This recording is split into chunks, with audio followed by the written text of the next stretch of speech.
Ladies and gentlemen, part two will now begin, so please welcome back onto the stage, David Icke.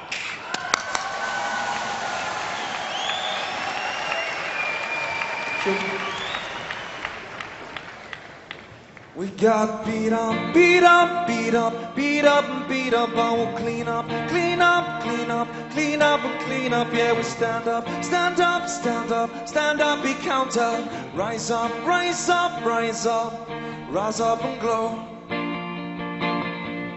Rise up and glow.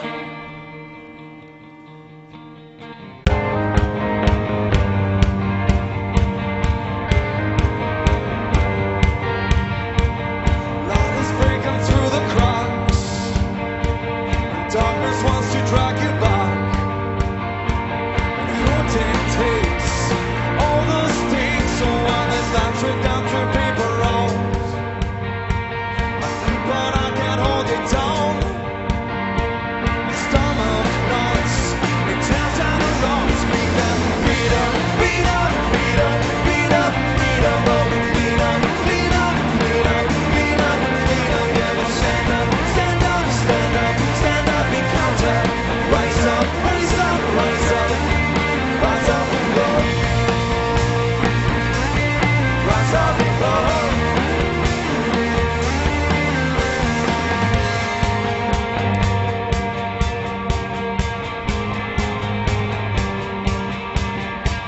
Sending bits of kids to war.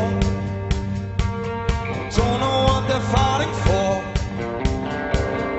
Protest sides. Who survives so while the man he has been no respect? The people that he represents will stand proud. We drag them down. We can beat up, beat up, beat up, beat up, beat up. But we'll clean up, clean up, clean up, clean up, clean up. Yeah, we stand up, stand up, stand up, stand up, be counter. Rise up, rise up, rise up, rise up and go. Rise up and glow.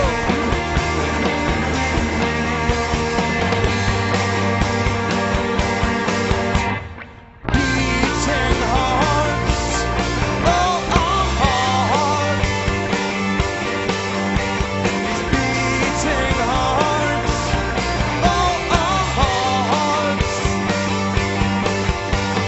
Beating hearts, oh, our hearts. Beating hearts, oh, our hearts. Beats on.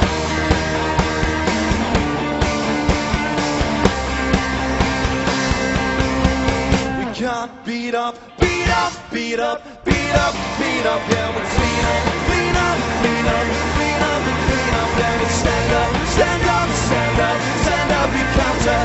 Rise up, rise up, rise up, rise up and glow. Rise up and glow. Rise up and glow. Rise up and glow. Rise up and glow.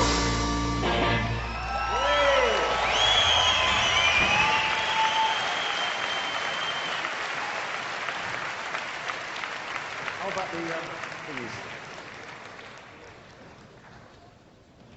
Hello, it's me. They have to get moved so that can come down. Honestly, I'm like Moses, you can't get the staff.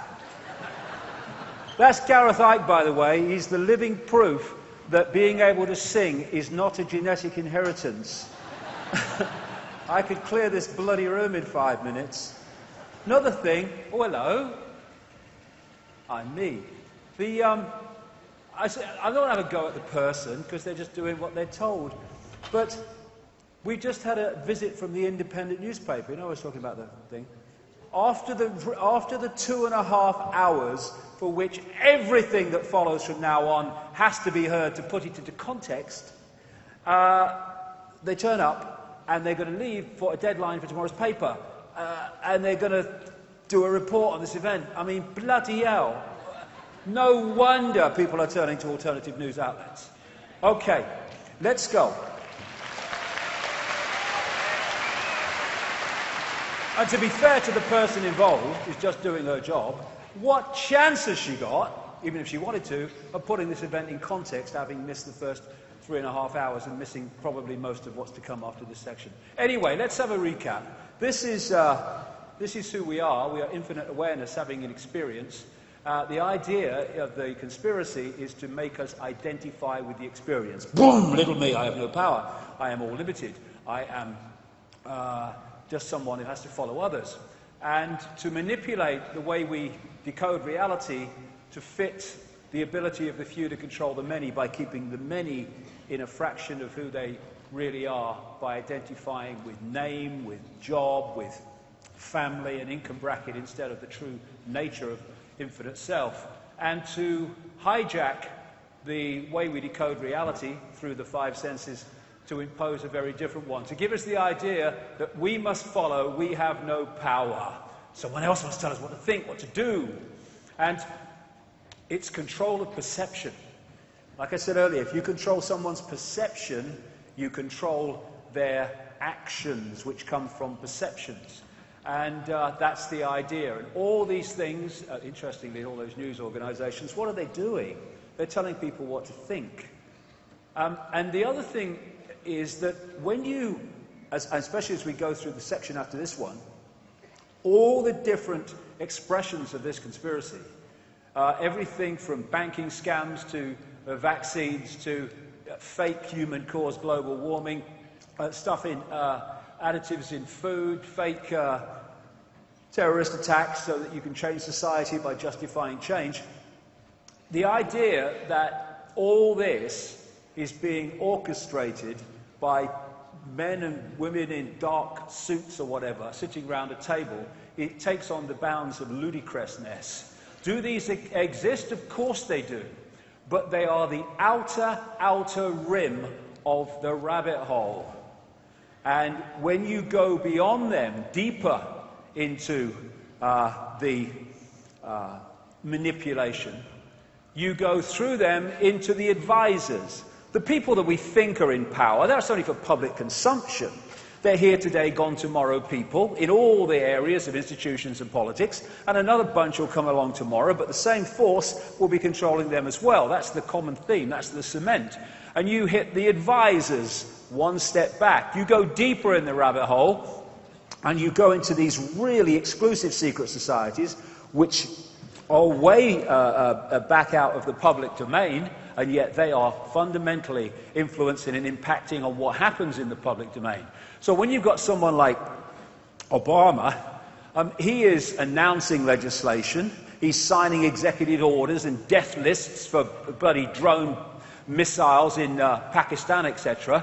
But he ain't the one who's deciding all this. He's the one that's the point that brings it into reality through legislative change. And so behind all these apparently unconnected areas like banks and biotech cartels and NATO and the World Health Organization, World Trade Organization, the media and all this stuff at ownership level is this same force in the background. And indeed, you know, to a certain extent, this was acknowledged by the Swiss Institute of Technology in Zurich when they did this study on the connections between transnational corporations. And they found that these ones that are really red, these very, very few, have so many connections to the others that in effect that's one unit, which is what I've been saying for bloody years, that behind the apparent independence of these corporations, they're actually controlled and connected into the same group. And, you know, you've got these green lines connecting these transnational corporations, but around this group, there's so many connections, it's just one blob of green.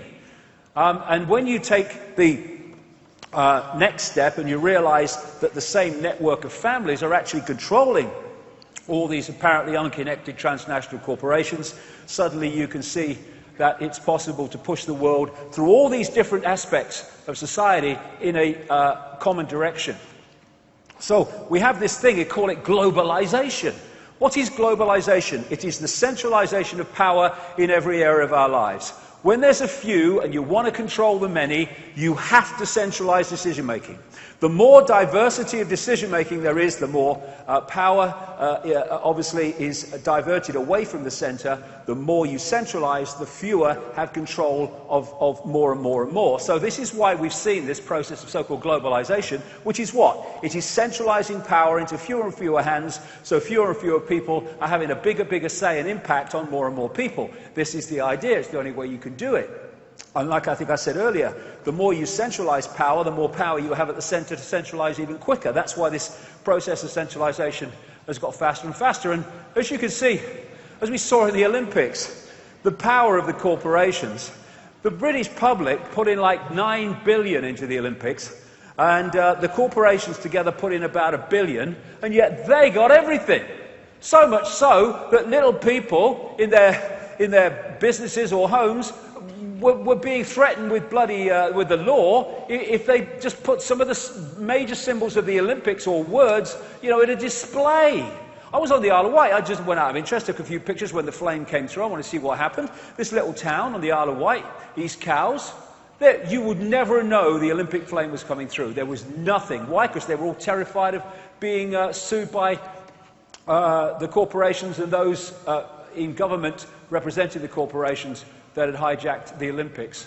So it doesn't matter who is the president or prime minister, because the same force is in control. What force is that? And if you look at these underground bases, they call them DUMBs, deep underground military bases, they're all over the world. The level of security clearance to go deep into these bases and know what's going on is way above anybody political leader. They haven't got a clue what's going on in here. So they get elected and they have he's a prime minister, he's got power, oh, someone else has come in. And while all that's going on, someone's running these bloody things without the people in political power, apparent power, having a clue about it. If we find who is running these things, then we're getting very close to who's actually running the direction of human society. So behind it all is a force. The question is, what is it? So this is where we enter the twilight zone. But it's a twilight zone, again, everything is a point of observation. A twilight zone to a mainstream journalist will be perfectly bloody logical to someone who's done 50 years or so, or 25 years, or how many years it is of research into something. This is an important point about perception. One of the greatest ways that humanity is controlled is by the suppression of the sense of the possible. Once you put a wall on the sense of the possible, gotcha! Because anything that comes in, say the lie, if the sense of the possible is not fluid but rigid, it will have no alternative to the lie. I'll give you an example.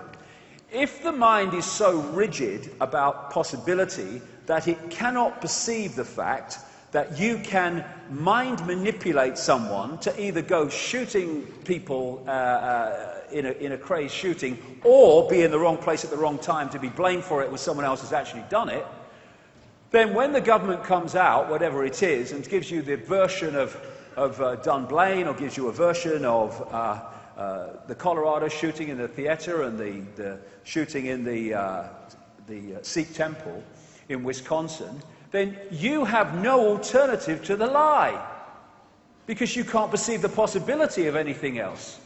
But if you've got an open mind and an inquiring mind and a much wider sense of the possible, then you can look at the lie from another perspective and say, well, maybe this is what happened. So controlling the sense of the possible, because if you're doing things out here and you've got the sense of the possible here, then when people like me say this is what's going on, that goes, you're bloody mad, that's not possible, that can't be going on.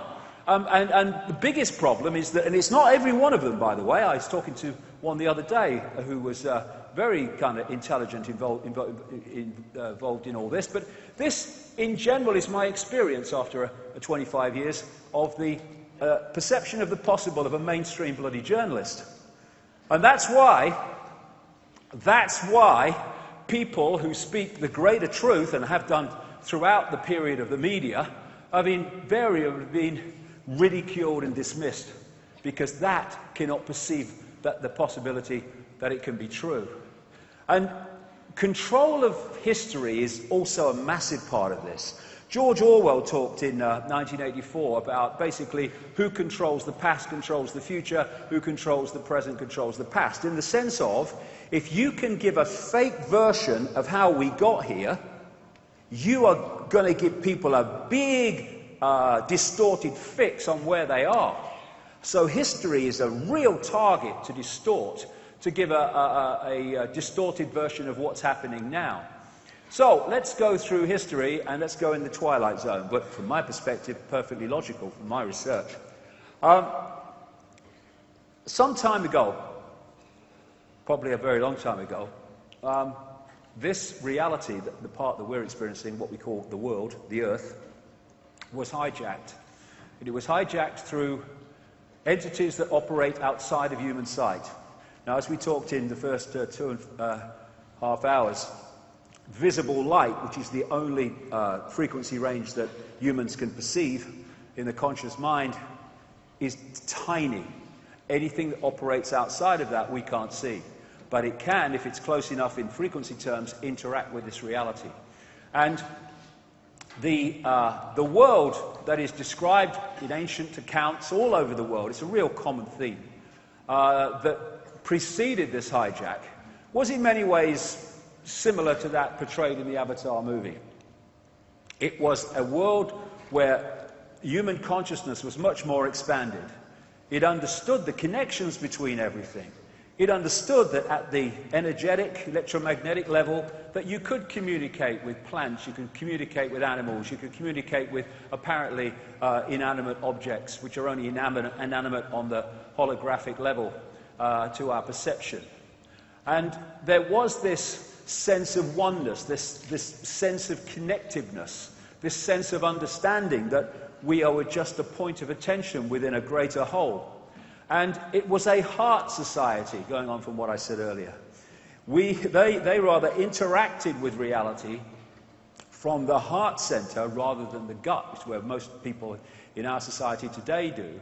In other words, we were coming from this heart vortex area. Now, as I talked about, this is an access point through the illusion into the greater whole. And so when you're coming from a heart connection and a heart perception of society, it is dramatically different and creates a dramatically different society to the one we have now.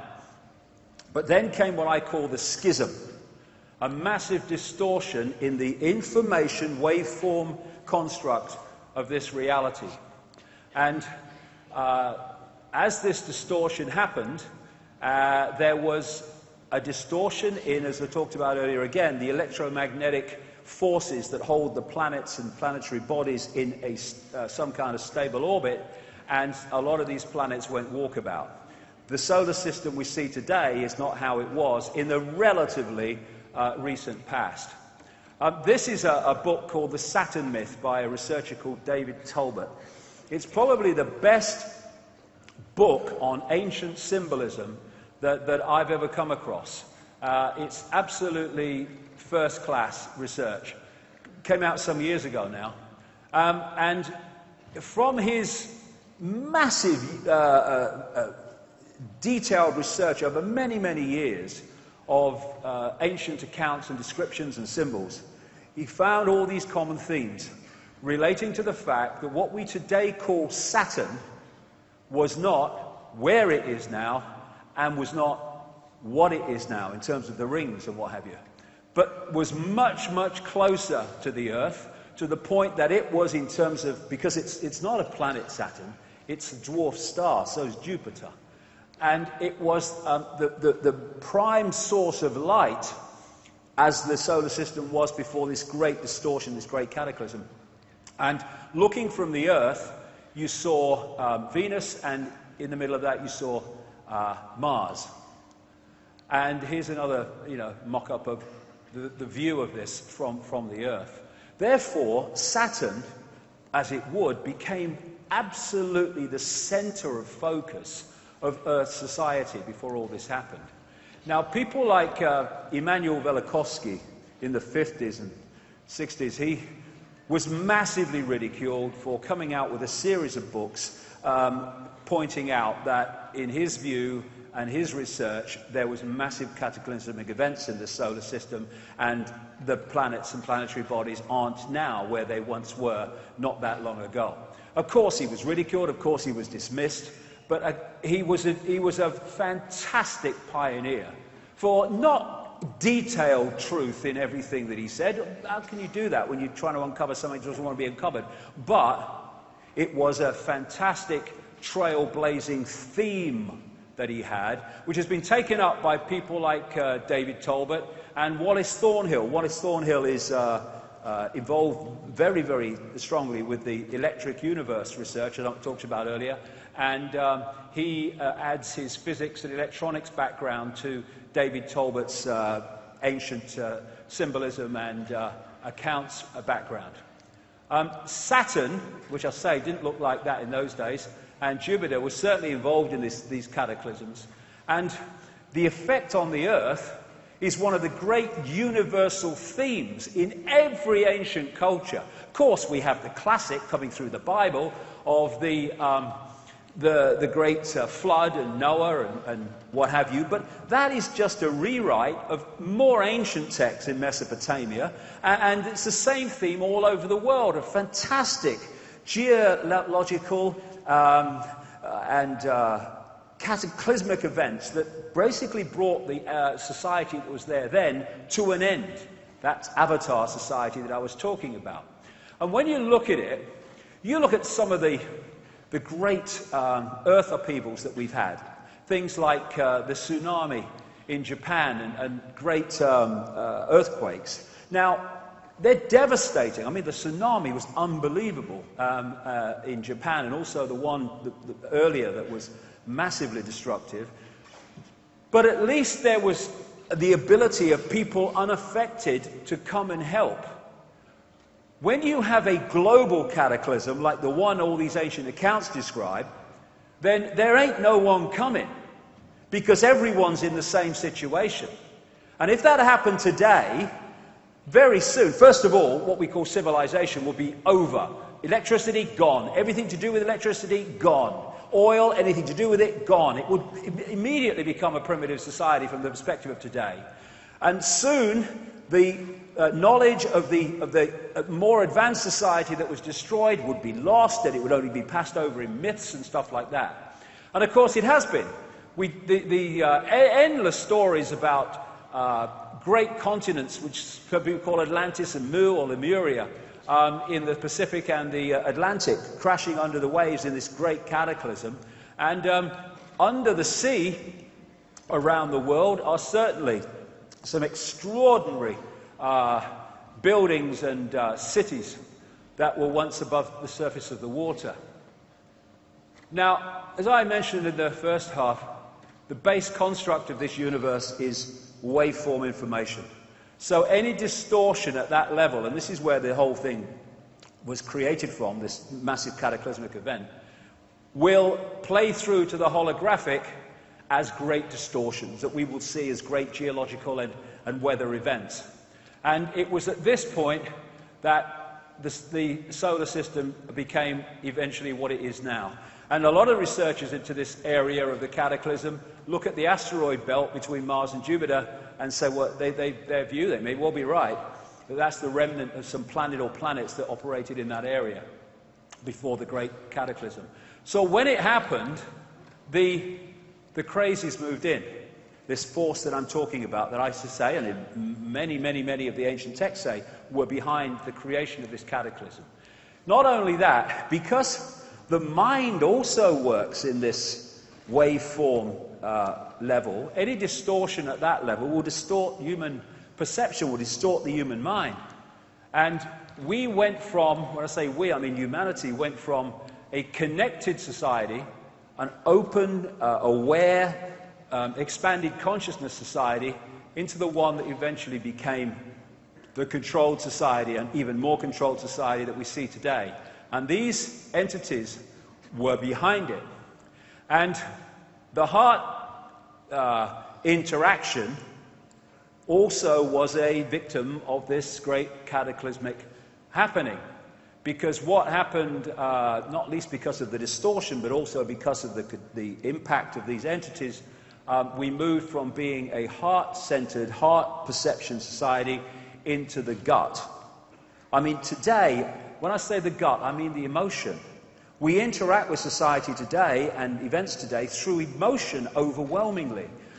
More and more, what does your heart say has become, what does your gut tell you?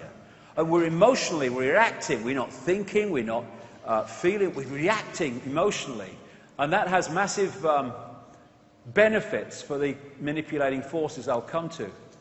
And so, the more that we dropped into this gut-based, emotion-reacting society, the more we got pulled out of that heart coherence I talked about earlier, which brings the heart electromagnetic field into coherence with the brain and with the other systems to create this connection that takes you, as the Heart Math Institute in America found, into this higher level of consciousness. In other words, boom, it went the other way.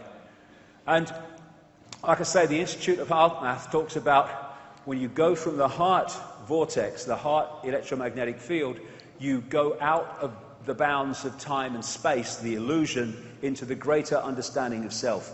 So this hijack more and more closed that connection down, and we became a five-sense society overwhelmingly, and therefore locked in to this tiny band of frequency we call visible light, and at the expense of the wider perception that this is just part of who we are, not the totality of it. And more, the body-mind level got disconnected from the greater consciousness level, and once that happens, then we're in real trouble. We then start to see this as the only reality, instead of realizing that this is the totality and the infinity of what we are beyond this tiny band of frequencies we call the world. Now, these entities I'm talking about are talked about and mentioned in every ancient society under different names. And these are interesting to me. This is what they're called by some Central American shaman, the flyers, just a name. We have the demons in Christianity. We have the archons, that is the name for these entities of the Gnostic belief and the Gnostic writings from like 2,000 years ago, around that period and later. And the Islamic jinn. Because the way all of these entities or phenomenon are described is precisely the same, in effect. They're different names for the same thing. And the archons, as the Gnostics called them, were said to be made from luminous fire. The jinn, from Islamic and pre-Islamic Arabia, were said to be made of smokeless fire. And when you look at what's said about it, they're talking about the same force, the same phenomenon. So what is it? The Gnostics are very interesting. Gnostic coming from a word meaning knowledge. Whenever Gnostic thinkers showed any sign of getting their point across and circulating their knowledge and their beliefs, they were slaughtered. I mean, that is just a constant. The Cathars that were slaughtered in southern France, ending up on the castle of Montségur in 1244, they were Gnostic thinkers. The people that ran the great library of Alexandria with its 500,000 scrolls of ancient knowledge which the Roman Church destroyed, they were Gnostic thinkers. And as a result of this, very little Gnostic writing has made it through what we call history. But then in 1945, a place called Nag Hammadi in Egypt, a sealed jar of Gnostic writings was found hidden. And from that has come a fantastically greater understanding of what the Gnostics were talking about. These were mystics. They went out into other levels of reality. In many ways, we call them shaman today, many of them. This is what they talk about in these writings. They talk about the Lord Archon, or what they call the Demiurge, and the Archons that serve the Demiurge and the Lord Archon, as they call him. And they relate this to the Judeo-Christian Yahweh Jehovah God. They also relate it, in effect, to what people call Satan or the devil as well. They say that these Archons created the physical universe that we see, but not the earth, the sun, or the moon. And it's interesting that those three bodies have tremendous connections, geometrically and mathematically, which none of the other planets do. Anyway, Archon means prince, ruler, authorities, and it has the connotation also of being from the beginning, because the Gnostics said that actually from the beginning of this solar system that we see and experience, they have been here because they were actually the creators of it, apart from those bodies I'm talking about. They talk about the Demiurge being a fake god that created the physical material reality that we perceive, and they talk about these entities being inorganic, like cyborgs, like robotic. And these writings are about 1,600 years old, a bit more maybe, and yet they knew that in terms of the relationship between the Earth and the rest of the solar system, the Earth was alive and organic, and the rest of the solar system was basically not alive and inorganic. How did they know that? Because they were able to get out there and were very, very knowledgeable. And that's why they were attacked by that which didn't want that knowledge circulating. This, in effect, is very much the feeling of what they describe as an Archon world, because the Archons have no creativity as humans do, and therefore their world is stark and ugly and uniform. This is another wonderful symbolic picture of an Archon world, an Archon reality. And that's because these writings say they have no, I think the direct translation is no intentionality. I put it another way, no creative imagination. And the writings from best part of 2,000 years ago make it clear that they envy humans who have this creative imagination, the ability to create. Like I say, they describe the Archons as cyborgs, a robotic race that can imitate but not innovate. They call it, in a translated word, counter-mimicry. Put simply, if you gave them a blank sheet of paper, they would know what to do with it. But you give them a sheet of paper, rather, with something on it, with something created on it, and they are able to distort it and twist it. But they can mimic and imitate, they cannot create in that sense. Interestingly, they also use the word fantasia. And in that sense, what they're saying is that these Archons, jinn, different names, but I'll use the word Archon as a consistent, have the ability to create fake realities, to distort reality, counter-mimicry, to give people the view or the feeling of a perception that seems real but isn't. Mind parasites, they possess the mind and influence the mind in a negative way, particularly in a negatively emotional way. The one word they say that can absolutely describe the Archons is deception. And also they say that one of their great means of operation, modus operandi, is to invert everything. That's what they're doing, counter-mimicry. They are inverting what is already created so it becomes something else. And it's no accident that one of the great forces that worship these Archons within human society, what we call Satanism, use inversion as part of its symbolism. The inverted cross, the inverted five-pointed star. And so I've used this quote before in talks, and from this archontic perception, it becomes even more relevant. Michael Elner, who said, just look at us. Everything is backwards. Everything is upside down. Doctors destroy health, lawyers destroy justice, universities destroy knowledge, governments destroy freedom, the major media destroy information, and religions destroy spirituality. Everything inverted.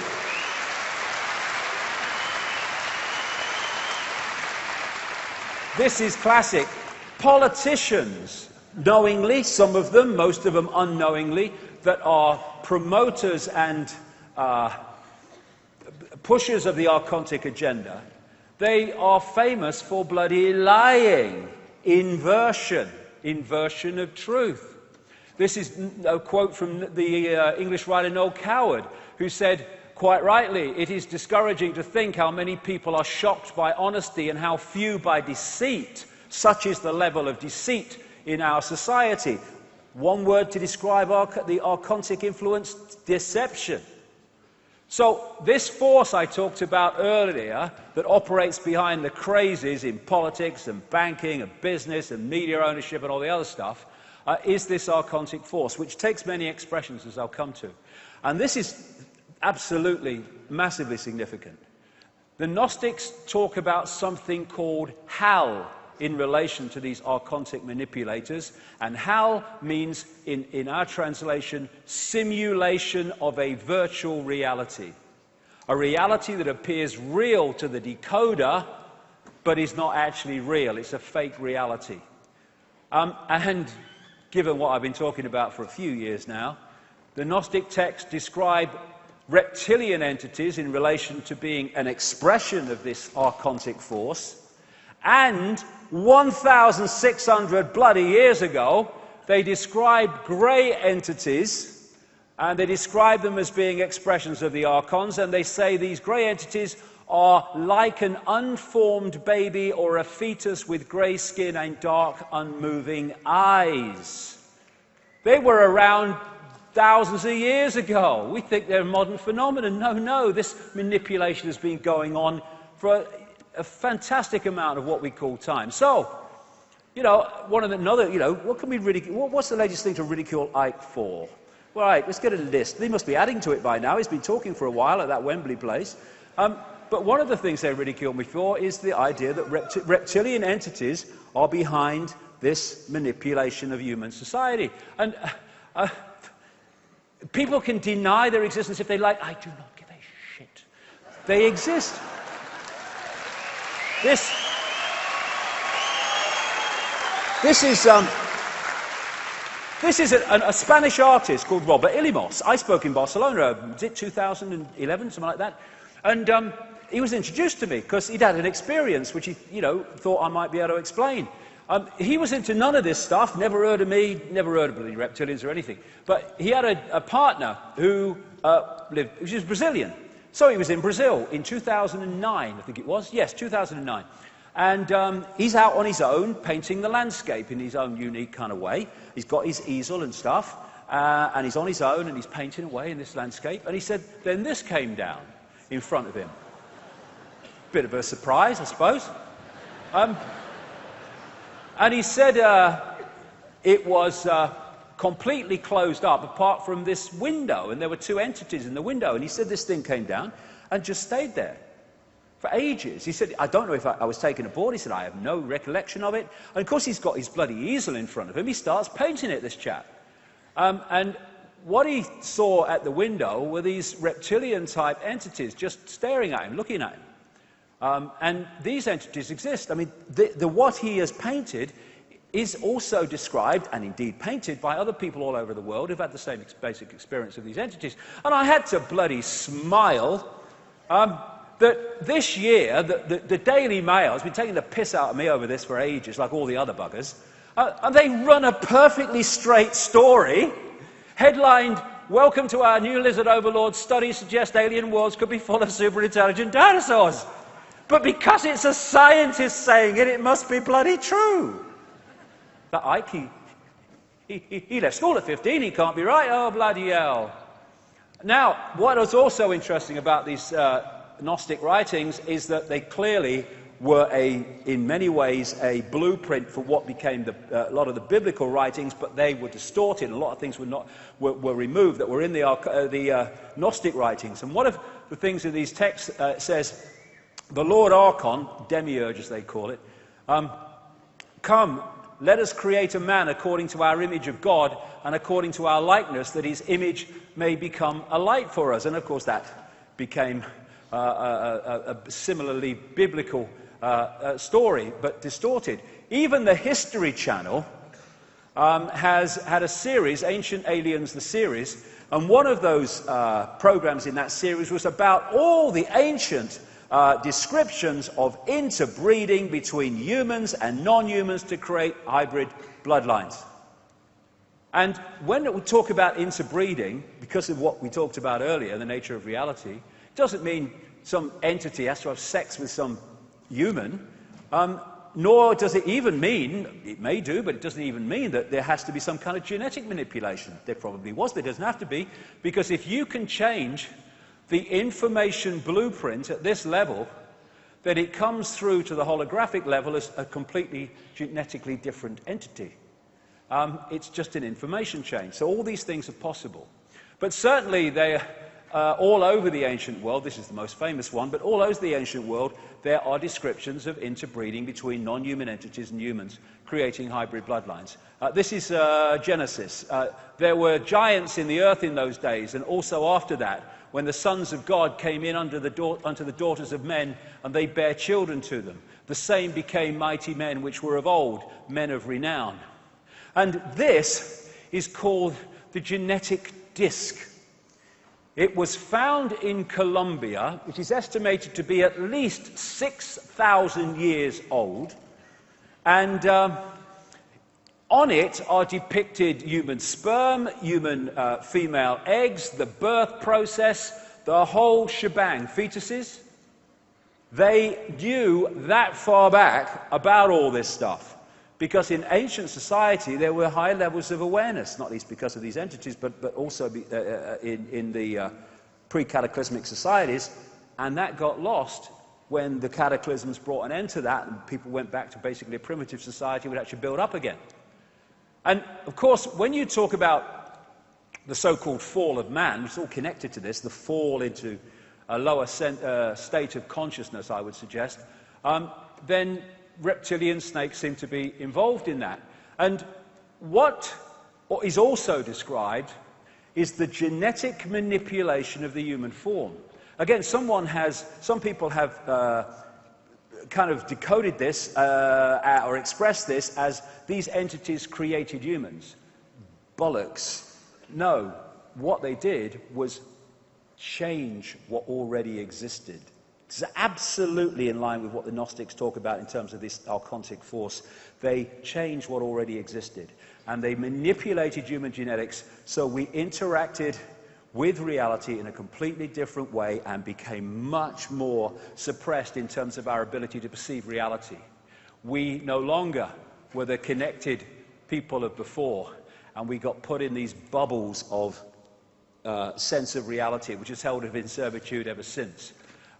If you have harmony in the waveform level, then that will play through as harmony in the holographic world of the conscious mind. If you have a massive distortion in that level, it will play through as massive distortions in the holographic world of the conscious mind. A world now of war, people dying of hunger in a world of plenty, about me, conflict on all bloody levels. All this came through from this distortion. They're all expressions of this distortion, and it allowed these entities from just outside of human perception, in frequency terms, to manipulate these this reality that we experience as the world. And they are the force, this is absolutely crucial as we go along, these entities, and that which is an expression of these entities, are all worshipped in the end by all the major religions. People might like that, who follow one, but all the major religions, I'll come into that as we go along. The secret societies, which are compartmentalized, they, at the highest inner core level, know that what these secret societies are worshipping are these entities, and Satanism, in its own enclosed secrecy, openly worships these entities. and sacrifices people to these entities. This is what sacrifice to the gods is all about in the ancient world. This. And behind the institutions of banking and politics, media, religion, and all of it, are these entities through particular bloodlines that I will talk about in a second, which in the end all come back to the same force. Now, you've got to see a lot of these, because if something is a force operating through all these different areas of society, ancient and modern, then the same themes are going to come through all those different things. And they do, as I'll show very clearly as we go through in this section. Common themes, here's one: worship of the reptile. It's in our face if you look at it. The oldest known, this is mainstream anthropology and stuff, the oldest known focus of religious worship is the serpent or the snake. It goes back at least 70,000 years to the Salido Hills in Botswana, where the San people, also known as the Bushmen, say that the great python with his bag of eggs came and created humanity. There's so much symbolism to do with this stuff around the world. And this is a man called the Reverend Bathurst Dean. Obviously, he was a Christian, and he wrote a book called Worship of the Serpent, came out in 1933, and basically he did a study of worship of the serpent all over the world, and why and where it went. And this was his conclusion. It appears then that no nations were so geographically remote or so religiously discordant, but that one and only one superstitious characteristic was common to all, that the most civilized and the most barbarous bowed down with the same devotion to the same engrossing deity, and that this deity either was or was represented by the same sacred serpent. It appears also that in most, if not all, the civilized countries where the serpent was worshipped, some fable or tradition which involved his history directly or indirectly alluded to the fall of man in paradise, in which the serpent was concerned. What follows then, but that the most ancient account respecting the cause and nature of this seduction must be the one from which all the rest are derived, which represent the victorious serpent, victorious over man in a state of innocence, and subduing his soul in a state of sin, as he would say as a Christian, into his most abject veneration and adoration of himself. And you find reptilian entities depicted all around the world, like these are found in graves of the Ubaid people, which preceded Sumer in what is now Iraq, Mesopotamia. The Egyptians used to depict their pharaohs in the way of the cobra, with the cobra hood, the cobra belly, the cobra coming out of the third eye. The Druids used to worship a serpent god called Hu, which if you play it through, Hu-man, it makes sense, symbolically at least. In Asia, they had the Nagas, who was said to be a people who could take either human or reptilian form. You had Kukulkan, who was the serpent-focused god of the Mayan people in Central America. Of course, you've got the dragon all over Asia. You've got folk tales galore about dragons and flying dragons. And you've got the folklore and the fairy tales of princes turning from frogs into princes and stuff like that. And this, ladies and gentlemen, is the Paul VI audience hall in the bloody Vatican. There's old Ben. What the bloody hell is that? Right? It's supposed to be...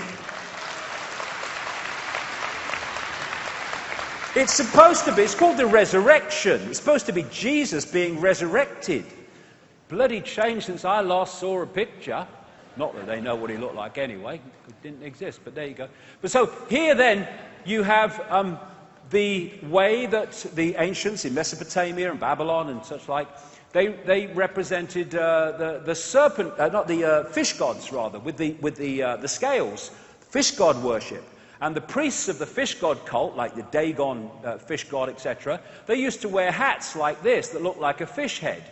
And I'm saying, as I've said in my books over the years, these ancient religions came through is the Roman Church and Christianity and other things. They're just the same ancient religions using different names to hide the fact that they're the same ancient religions. So there's the fish god cult of Babylon, and there's the Roman Church. Old Ben. And there's the Archbishop of Canterbury with his fish hat. You know, marrying the royal couple. It's just the same thing coming through the ages. They hide it. I'll have a pound of cod, please, Pope. And some chips. There you go, there's your chips. It'll be... No. Oh, think of the sponsorship potential, Ben. So, this is a great friend of mine, Credo Mutwa. He's in his 90s now, from South Africa. I met him in 1998 when he called me and said, "How do you know about the Chitauri?" What the hell's the Chitauri? The children of the serpent. It's the Zulu ancient lore and legends of the Chitauri, reptilian entities manipulating human affairs. This is one species, because there are many of these reptilian entities, which Credo painted, because he's he's an artist and a great talented man. Interestingly, when you put that next to Robert Ilomis's painting from 2009, that's much older, in a totally different society, the similarities are compelling. And this is the necklace of the mysteries. It's been stolen now, unfortunately, but I've seen it many times before it was. Credo Mutwa had this passed down as in the shamanistic stream. It's mentioned in accounts 500 years old. He reckons it's at least 1,000.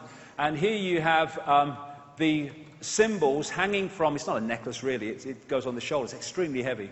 And the shaman goes around these symbols and tells the story of African history and indeed world history. And on the front is a very non-human entity in come and get me mode. And here is a human woman.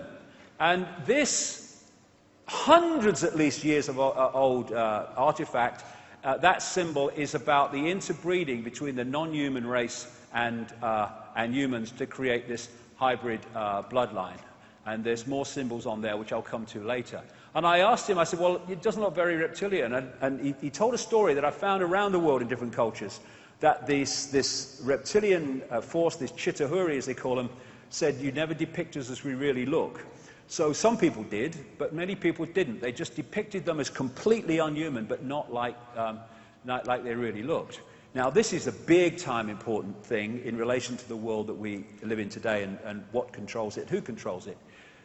Because the ancient accounts, again, talk, and I've talked to people on the inside in the modern world who've confirmed all this from their perspective, that certain bloodlines were created to specifically represent these entities outside of human society, outside of human frequency range, in the human frequency range of visible light, to be the manipulators in our world of that which is manipulating our world. Because for vibrational and atmospheric reasons, they cannot come into our world except very briefly, or in technology which gives them a manufactured atmosphere, a manufactured reality in which they can come. In other words, they need representatives that are operating within visible light to manipulate our world. That's what these bloodlines are. And they see DNA as a software program. They know what it is. They know the body's a biological computer. And they want to keep certain information patterns within this DNA because it dictates the behavior of these hybrid bloodlines. And they want to control them as much as they want to control anyone else. And so, to keep this bloodline pure, in other words, to keep the software program intact, these bloodlines, through the ages, known as royal bloodlines, aristocratic bloodlines, have interbred incessantly with each other. Because if they bred outside of this particular hybrid software, it would quickly become diluted and no longer have the information patterns that dictate their behavior, which I'll come to. In fact, I'll come to it now. One of the great traits of these bloodlines is that they have deleted from them the ability for empathy. Empathy is the fail-safe mechanism of human society, or any society. If we have empathy with the consequences for others of our actions, that fundamentally dictates our actions and suppresses the extreme nature of our actions. If you have no ability to empathize with the consequences for others of your actions, there are now no limits. There is nothing you wouldn't do because there is no emotional consequence of doing it. Indeed, you can get off on it, as some of these do. And these, in the modern world, are what those bloodlines look like today. They've come through history, and now they're the ones in the positions of power in banking, business, media ownership, politics, corporate, massive corporate giants around the world in big biotech, big pharma, big food, and all the rest of it. And they are the representatives within visible light of these archontic, I will call them, because they take various forms, entities. And they are shapeshifters, or the most extreme of them can be. Not all of them that were on that picture, but the more extreme of them can be. And people say, that Icke is another one on the list. He says people can shapeshift. That's ridiculous. Well, if you're coming from your perspective of reality, that everything is solid, that is bloody ridiculous. But as I talked about in part one, this is not a solid world. It's a holographic world. The solidity is illusory, as quantum physics will confirm. And the shift in shape is not a physical solidity shift. It is a shift in the information waveform information field. So, if there's a shift in the information field at the waveform level, then it will be decoded through the genetic brain decoding system through to a holographic shift. In other words, the shift takes place in the observer's decoding system.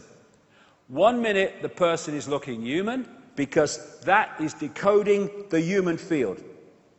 Then there's a shift in that field, and another field which is not human will become the dominant one. That decoding system is now decoding the second field.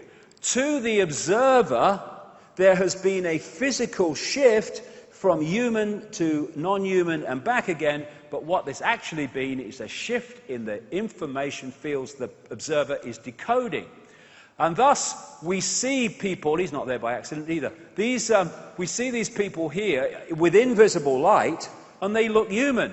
But if you could see beyond it, deeper into the energy field, you would see something that's anything but human. And these Gnostic writings found at Nag Hammadi talk about the fact that one of the great ways that these archontic entities manipulate human society and human perception is by being mind parasites, by what we call possessing or influencing the human mind to think, perceive, and act in certain negative ways.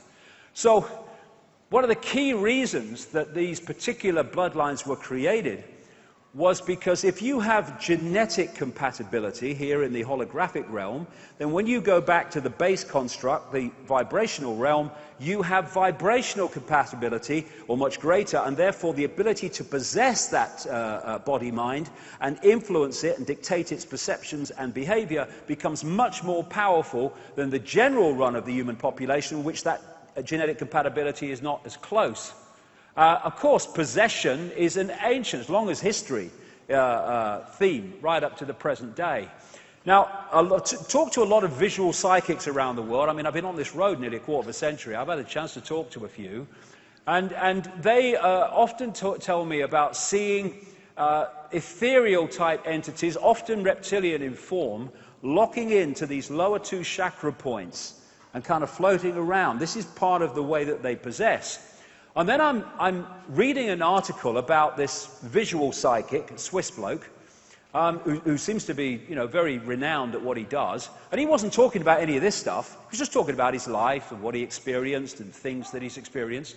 And in the middle of this article, he said this, a guy called Anton Steiger. When I see people in business or politics who are particularly trapped by the material world, five senses, for example, I notice that they no longer have any light bodies at all. In many of these people, the point of light at the heart chakra, which is otherwise always present, is no longer visible to me. What do we call these people like bankers? They are heartless. Literally true on an energetic level. Instead, I see something like a layer of shiny tar around them, in which a monstrous being in the shape of a lizard can be distinguished. When such people speak on television, for example, I see a crocodile shape manifesting itself around the person like in a concave mirror. I don't see the light of their throat or forehead chakra. this is the possession, this is the mind parasite nature of these entities that the Gnostics talked about. Now, lots of people send me stuff from around the world because what I talk about, and I got sent this. I'm not saying that this is real, it might be a trick of the light, but it does give a visual feel for the way so many of these people have been described to me. With the eyes changing from a human pupil to a reptilian pupil, and then going back again. I've heard that, you know, I've seen, people have given me endless accounts of full body shifts, shifts of the upper body, and more than anything, shifts of the eyes. The eyes are the window on the soul, or the window to the self beyond the world that we see. And interestingly, I've got a friend who has an associate who has, was doing research into, I mean, I don't agree with it, but he's doing research into iris scanning technology. And this led to him looking through a microscope into, I think it was 2,300 eyes or pairs of eyes. And what he said, he had no idea that my friend was associated with me, probably had no idea I exist. But what he said to my friend was this: of the 2,300 eyes that he scanned, around 4% appeared to be of reptilian type and appearance, and he could not understand what the hell that was all about. And if someone said, you know, what is the percentage of the human population? I'd say 4 or 5%. That is what I'm talking about. That's how few it takes to manipulate the world if you get hold of the institutions that dictate the world. So we're looking at people from a visible light point of view that look human, but beyond that are not. There you go.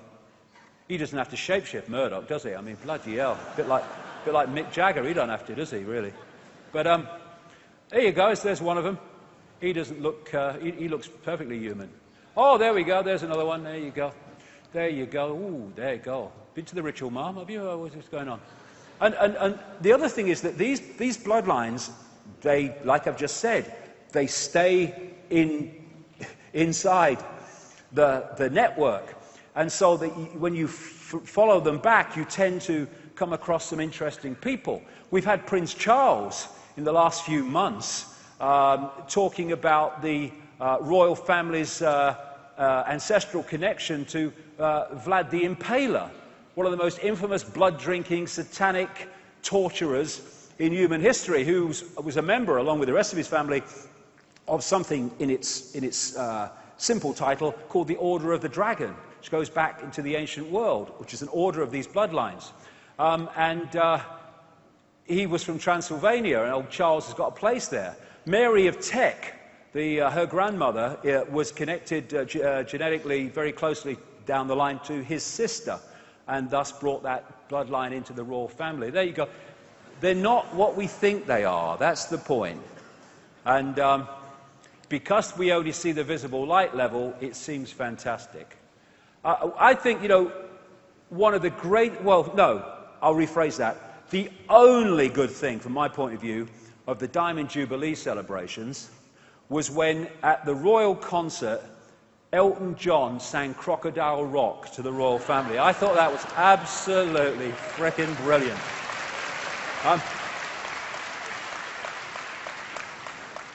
And like I say, these bloodlines have no empathy, therefore they have no limits. Pepper bombing cities full of civilians, couldn't give a damn. Starving people to death, putting mercenaries into countries to cause mayhem, as in countries in the Middle and Near East and North Africa, not a problem. What a laugh. No empathy.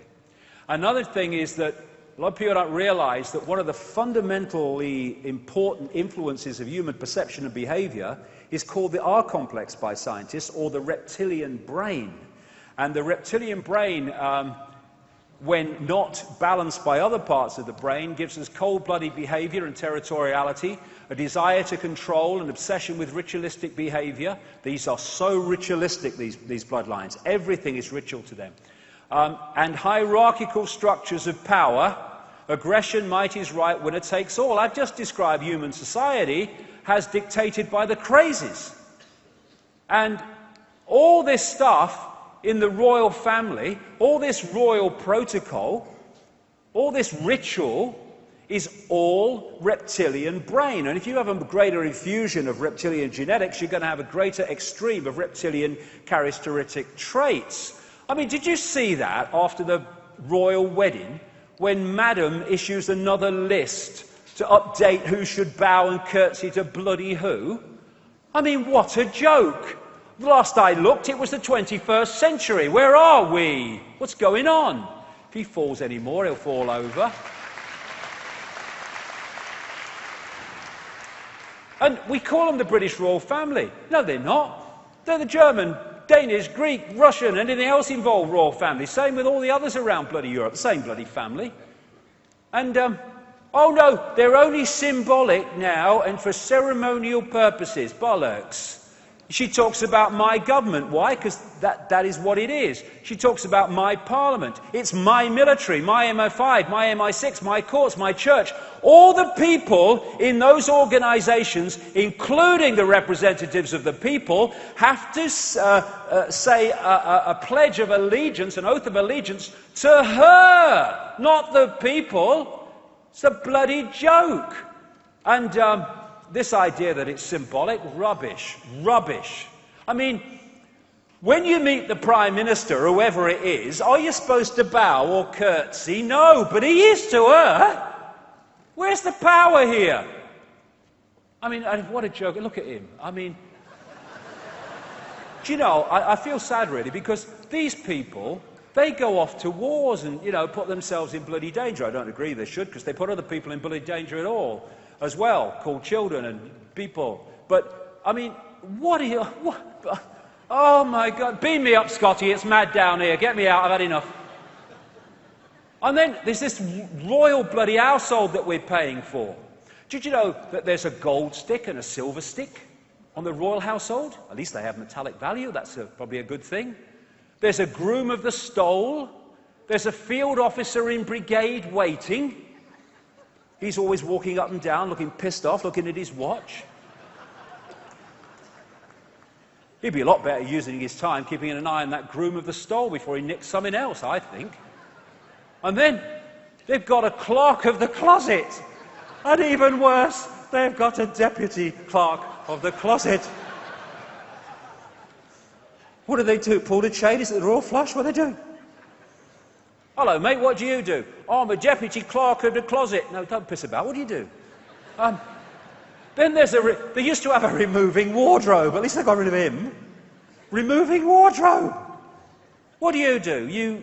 I remove wardrobes, yeah. Do you ever bring them back? Oh, no, bring back wardrobe does that. I mean, oh, bloody hell. We're paying for this. The British royal family, proof that God has a sense of humour. That's my view, anyway. Now, what is the dynamic here with these bloodlines? Well, like I said, they operate with invisible light on behalf of entities that operate outside of visible light. And if you take the analogy of the scientist standing outside the tank, working inside the tank through the gloves with material that's too dangerous to work with, you take the tank to be our reality, the scientists to be these entities, and the gloves to be these bloodlines that allow them to manipulate within this reality. That's the basic dynamic of why they exist and what they're doing. This is Neil Haig's depiction here of the theme. And thus these entities have their own agenda. And it's not the human agenda for what's best for humans, it's what's best for the agenda of control of humans. And if you take the Trojan horse analogy and you put that on, then you've pretty much got what it is. It's infiltration of human society while appearing not to be infiltrating because everyone looks human, but only with invisible light. Now, here's the journey of these bloodlines. You can pick it up at some point through history. It goes way back. Let's pick it up here. These societies, these more advanced societies, Egypt, Mesopotamia, the Indus Valley, China, etc., they started to appear as the first more advanced societies after the cataclysm. What history does is pick up the cradle of civilization in places like Sumer and what have you. That wasn't the cradle of civilization. These societies were when human society had reached a certain point again after recovering from the great cataclysmic events that destroyed the previous society, much more advanced. In this area of the world, Sumer, which is now, of course, Iraq, became Babylon, why there's so much Babylon symbolism in human society today. Egypt, a lot of the bloodlines came from here, but they were seeded all over the world, and they talked about entities interbreeding with humans and creating royal bloodlines and what have you in various tablets found in Iraq, under Iraq in the last century or so. And these bloodlines moved out into northern Europe. They became the founders of Rome, and they interbred with other bloodlines in Europe, and they became the European royal families and aristocracy. And eventually, through the great British Empire, the French Empire, great only in size, by the way, in my view, and other European empires, they sent these bloodlines all over the world in the great colonial frenzy of taking the planet over. But there's two types of control. One has a finite life, one has an infinite life until it's exposed. The one that has a finite life is when you, like fascism, communism, apartheid, that which is subject to the control can see the controllers. Because eventually, it might take some time, there will be a rebellion against that. The greatest form of control is control you can't see, where they give you a vote every 4 or 5 years, and yet behind the scenes, the same people are in power behind the scenes all the time, no matter who's officially in power in politics. And that's what they did in the colonial system. They apparently withdrew back into their countries and gave independence to the former colonies like the United States and Canada and etc. around the world. But what they did was left out in those countries the bloodline under different names and the secret society network through which they manipulate the bloodline and its agents into power, and they've gone on covertly controlling those countries ever since. And what they've created is a secret society and bloodline version of a transnational corporation. What happens with a transnational corporation? Take McDonald's, please. Take McDonald's, if you will, as far as you can. But take McDonald's as an example. They have a headquarters in America, and in each country they have subsidiaries. And the subsidiaries carry out the diktats of their headquarters. And thus, if you go into a McDonald's in Russia or Australia or South Africa or wherever, you go into basically the same McDonald's. What they've done with the Bloodline Global Network is they have a headquarters. Funnily enough, America's very, very influential, but the headquarters is in Europe. It's in places like the City of London, Rome, Brussels, Berlin, etc., Paris. And from the center, they have subsidiaries in the different countries. These are subsidiary networks of bloodlines under different names and the secret society network within that country. And that network's brief or job is to impose in their sphere of influence, their country, what is centrally dictated from the headquarters. Thus, as I've traveled around the world, I've seen the same things being introduced in different countries around the same time, often justified by the same excuses. And it even goes further, because the national network has subsidiaries in the towns, cities and communities.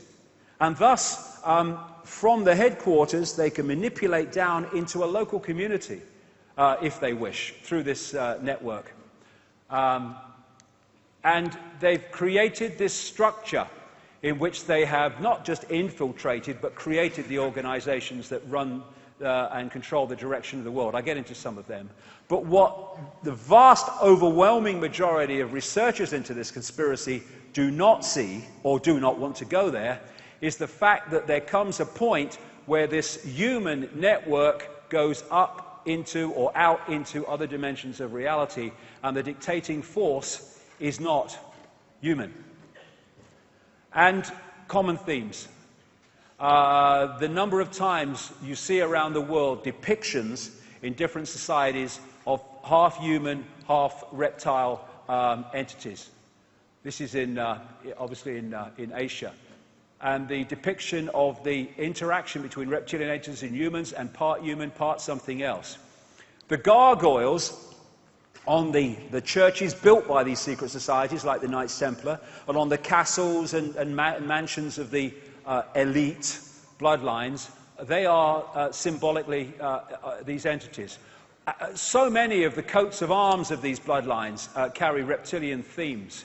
The whole logo of the City of London, or Babylondon as I call it, because it's one of the great central focuses of control, not only through finance either, is a reptilian, holding the red cross and the white background of the Knights Templar, one of the major secret societies in this network. One of the key points in London, for this conspiracy anyway, where the City of London meets Temple, or Temple Bar, or the Temple region, which is the legal profession and courts, is this flying reptile on a pedestal right in the middle of the road. They put these things everywhere. Now, there's another common theme, this is all over the world, of reptilian-type entities eating humans. There's so many of them, it's unbelievable. This is Central American, as the previous one was. Here's some more, and often they'll put a crown on the top, because this is the royal bloodline. This is where the divine right to rule comes from, or the idea of it. It's the belief that you have the right to rule because of your genetic descendants from these gods, the divine right to rule. There again, a similar one. Here's other ones, and logos and coats of arms and what have you. And there's Alfa Romeo, the same, and of course the red cross and the white background of the Knights Templar. You see this reptilian theme coming up a lot in entertainment, because these bloodlines and their networks control Hollywood, and they control the entertainment industry in general. This is an advert, a Nike advert, where this American footballer was depicted as reptilian, and the theme of it was, because of that, he was better than anybody else. And at the end of the Thriller video, when Michael Jackson turned round, they were reptilian eyes. They could have been lots of different eyes, but they were reptilian. And this happens because of what I said earlier. All these different things are worshipping the same basic force, and thus this symbolism of this force appears in all these different areas, not just these, also banking and politics and stuff. Now, a lot of these bloodlines are Satanist. In fact, the major ones are all Satanists. And by that I mean they are into human sacrifice, human blood drinking, and all that other stuff, sacrifice of children. And it's been going on way back. And people have no problem with the fact that it was going, oh yeah, those ancients used to do that, and the Aztecs and all that stuff. But they can't expand that perception of the possible that it's still going on. It is massively going on. The fact is it was openly going on then it became unacceptable to the population in general, and it's gone on secretly ever since. And what I've talked to a lot of Satanists, former Satanists, and I guess former Satanists, who've told me common themes about what goes on in these rituals. And, you know, these entities are feeding off human energy. And one of the things that they do is when they're sacrificing somebody, the people with invisible light, the Satanists and the bloodlines, they'll drink the blood, because when the terror reaches a certain point in the ritual, a certain adrenaline goes in the blood, which gives these people a high. I mean, sick is not the word. But on another level, an energetic level, the entities are feeding off the energy coming off of terror and fear of the sacrifice.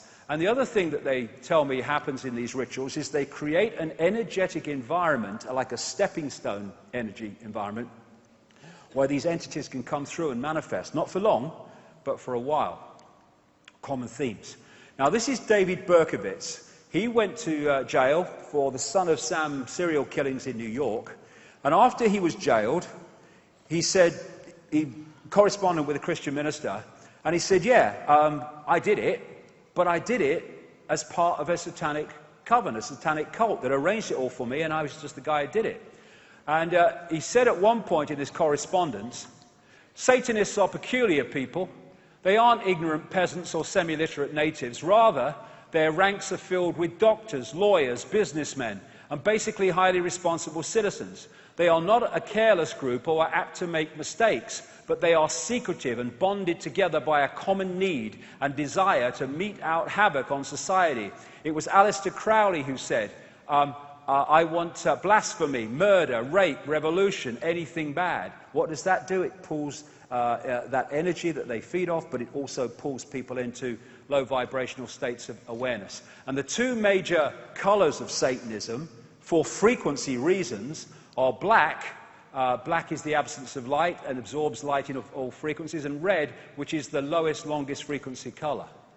And there you see red and black dominating royal protocol, along with gold, which is another colour they use, Satanists, in this ritual that goes on. And I saw this. I had to go back to the original BBC coverage and watch the video to make sure this wasn't a Photoshop job, and it wasn't. This is at the royal wedding with William, and there's a satanic symbol on the back of this bloody clergyman meeting the Queen, a reverse pentagram. I mean, it's bloody ridiculous, but it's not when you realise that the religions are just public expressions of a much deeper and more horrific inner core. I mean, look at Christianity. Its very focus of attention is someone being tortured. What are you doing? A focus on that. And that, for reasons I'll come to, has an effect on people and the wider reality. And you have the Eucharist in the Roman Church. And what are they doing? They're eating the flesh and drinking the blood. That's just a publicly acceptable version of what goes on the inside, literally. I mean, what is it when you reduce your deity to the level of a biscuit? I mean, is it me?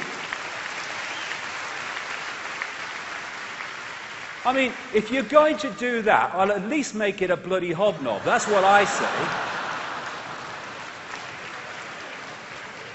Because they're good for dipping. There you go, he's getting into the spirit of it now, look. You know it makes sense. So, this is the key to understand so much. Also, politics, banking, media ownership and stuff, in the end, worships that. This is a quote from a Swiss banker in the Russian magazine Novy Den in 2011. These people are corrupt, talking of the bankers.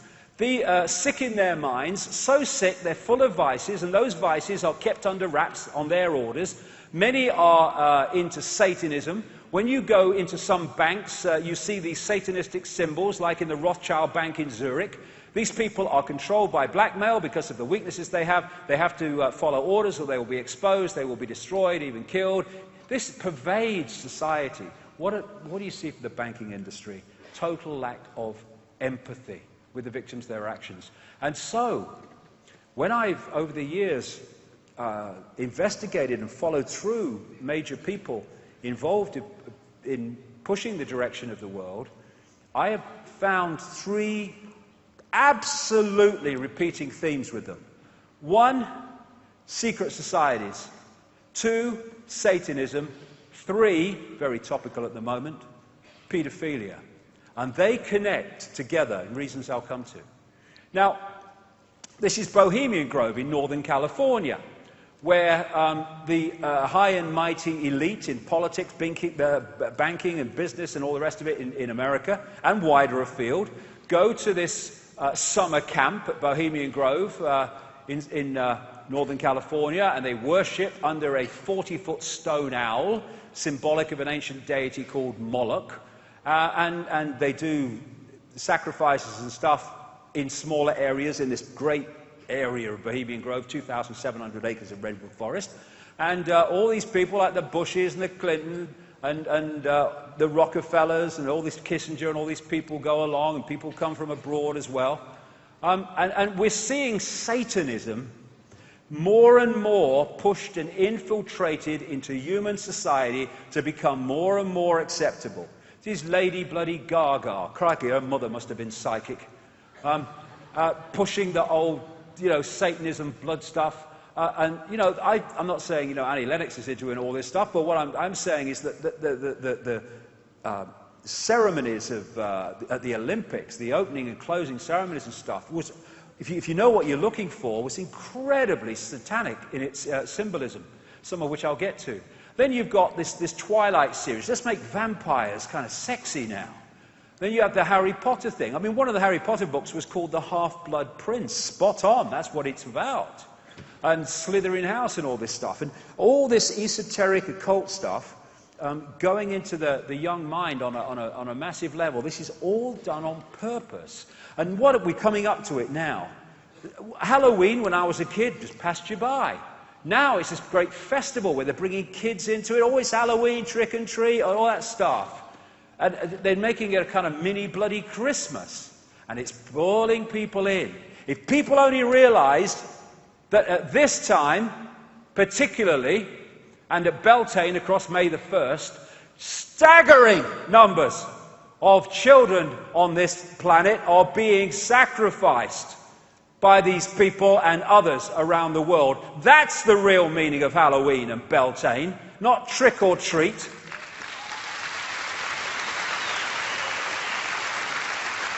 And this whole energy stuff very much connects into Satanism. Because, as I mentioned, these entities outside of human sight, they feed off human energy. It's one of their power sources.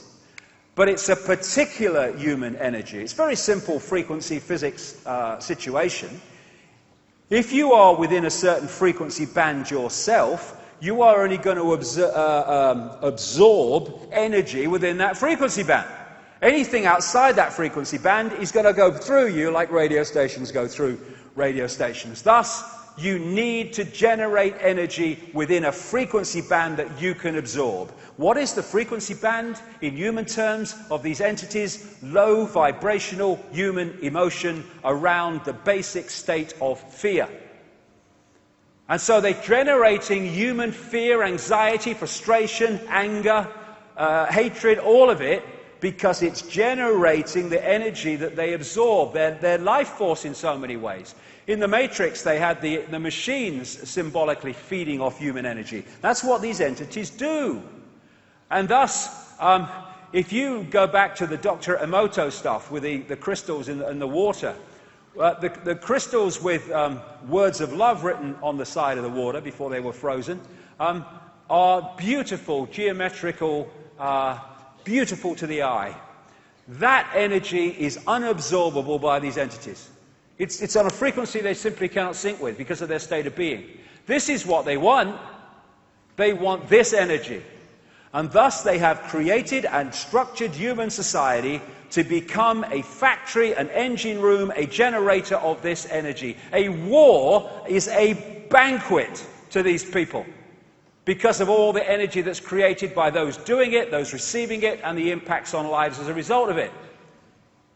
And look at the way the human society is devastated in terms of its balance, its harmony, its joy, by reasons for low vibrational, distorted emotional responses. And this is a key reason why humans were manipulated from a heart society to a emotional gut reaction society. Because there, nothing served for dinner, darlings. Here, much as you like. And people think that human energy is not important. There are sensors around the world that are picking up changes in the Earth's energy field. This is what happened on 9/11 as a result of humanity's response to what it was witnessing.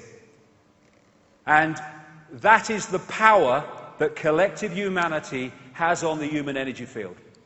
If you can manipulate humans into a negative response, understandably, to things like 9/11, you massively impact on the vibrational energetic state of the Earth's energy field, and it's the energy sea that we are living in all the time. If you want to get to all the fish at the same time, what do? You get to the sea, and then you get all the fish. And the energy sea that we are living in all the time is what they're targeting all the time. And so when we react to their heartless corruption and oppression in this way, going to get into this seriously in the last part today, then we are actually giving them what they want. Because we are reacting in ways that are generating more of the energy on which they feed. This is a Native American, basic American concept story. That in each of us there are two wolves they talk about. One wolf is anger, envy, sorrow, regret, greed, arrogance, self-pity, guilt, resentment, inferiority, lies, false pride, superiority, and ego. The other wolf is joy, peace, love, hope, serenity, humility, kindness, benevolence, empathy, generosity, truth, compassion, and faith. Which wolf wins? The Native Americans say the one you feed the most. Now, I'm not saying humans are perfect and do not have the capacity for that. But what the Gnostics talk about in their writings is that what the archontic force is doing is taking minor error and it is distorting it and expanding it into massive violations of these emotions and massive expansions and extremes of these emotions. So, this is what they are trying to generate with their mind parasite modus operandi, etc., in humans, because that's their life force. They are energetic vultures. The Matrix had this concept with Morpheus and the battery. The Matrix is a computer-generated dream world built to keep us under control in order to change a human being into this. Symbolically, that is absolutely the case. And George Carlin said this, interestingly. Did you ever stop to think about all the people we kill? They're always the people who tell us to live together in harmony and try to love one another. Gandhi, Lincoln, John Kennedy, Bobby Kennedy, Medgar Evers, Malcolm X, Martin Luther King, John Lennon. They all said, try to live peacefully together. Bam, right in the head. Apparently we're not ready for that. Or we're ready for it. But that which is manipulating us does not want us to have it.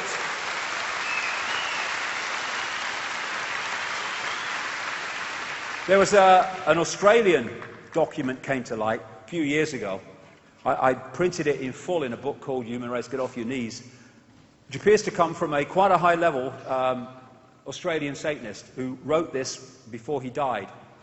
And it was not a confession so much as this is what's going on, this is how it is.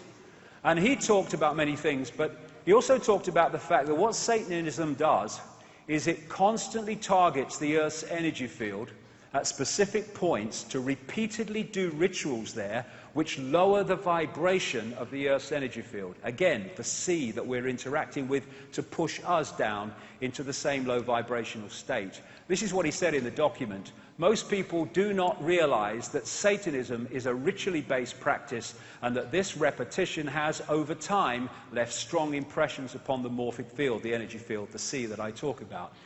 Now, this is massively, massively important. It's going to take us into some really weird and wonderful places. The language of symbolism. Why are these symbols, recurring symbols that I'm going to go through, why are they all around us? Well, I'm going to get to the point of why, and it's very deep in the rabbit hole that we go in here. But what are symbols? This is why it's so vital to understand at least the basics of the nature of reality to understand the conspiracy. Confucius said, signs and symbols rule the world, not words nor laws, nor... So why? This is why. A symbol is, again, a symbol in the holographic world. Bring it down to its basic state. It is a vibrational information field. A symbol communicates information to the brain through the eyes in the same way as the ear communicates audible visual words and sound to the brain as an information field. The difference is that when you hear something, at least you're aware of its existence. It is conscious. When a symbol talks to us through the eyes to the brain, it is subliminal. Therefore, symbols are planting information fields and vibrational states into the human subconscious, which then come through to influence conscious perception and conscious behavior. Also, if a symbol represents something, whatever it is, if you focus your attention on that symbol, you are making an energetic connection with what that symbol represents, because what it represents and the symbol, as I'll come to, will be the same frequency field. And thus, symbolism is one of the greatest ways that we are mentally and emotionally manipulated and encoded and perceptionally manipulated. There's a great saying, it's true, energy flows where attention goes. Somebody said to me, other people have had this experience, they said they were in a restaurant, sitting at the table, and they said, I felt like two eyes were sticking in me back. And he said, I turned around, and there's this person at this other table behind them staring at them. Now, of course, they weren't feeling two eyes sticking in their back. What they were feeling energetically, which eventually filtered through to the holographic level of feeling, was the attention of the person staring at them. Energy flows where attention goes. So thus, if you can hijack someone's attention, collectively or individually, you are hijacking their energy and their life force. Energy flows where attention goes. Now, in the Olympics, I heard British athlete after British athlete during the London Olympics that was successful, saying that they got this amazing energetic surge from the crowd. This is why people doing sport among their own supporters have a great advantage, because as these athletes were competing in the London Games, overwhelmingly watched by British people, the focus of attention, willing them to win, was making an energetic connection to these people and thus energizing them. Energy flows where attention goes, but it goes the other way. And if you get a crowd of people focusing on symbols of the conspiracy and symbols representing these entities without us knowing, then that crowd, whether it's the Queen or whatever, are making an energetic attention connection to those entities. Thus, their energy can be trawled. A crowd can have fantastic energy. You go to a football match, with a great excitement. And what do people say? Honestly, mate, the hairs on the back of my neck stood up. It was amazing. What was that? Electromagnetic energy generated by the crowd. That's what these people absorb. Same with the Vatican, with these great crowds that focus on the bloody Pope and the ritual and the symbols. Same with the symbol-infested bloody entertainment industry these days, with people like Madonna. And when you get people like focusing on a religious symbol, look at the bloody energy that would create and be able to be trawled.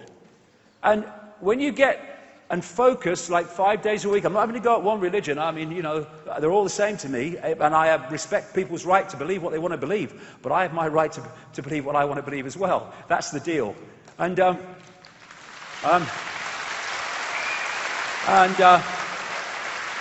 when you're focusing your attention like that, energy flows where attention goes. And thus, you have these secret societies that are also involved in energy trawling. And that brings me to this, which also goes into this, for reasons I'll come to. That Satanist in Australia talked about the abuse of children and what have you. And what is happening, and the reason for it, is that these entities operating outside of human sight, we'll call them archontic, they feed off human energy, yes, but there's a particular energy they want more than anything else, and that's the energy of children before puberty.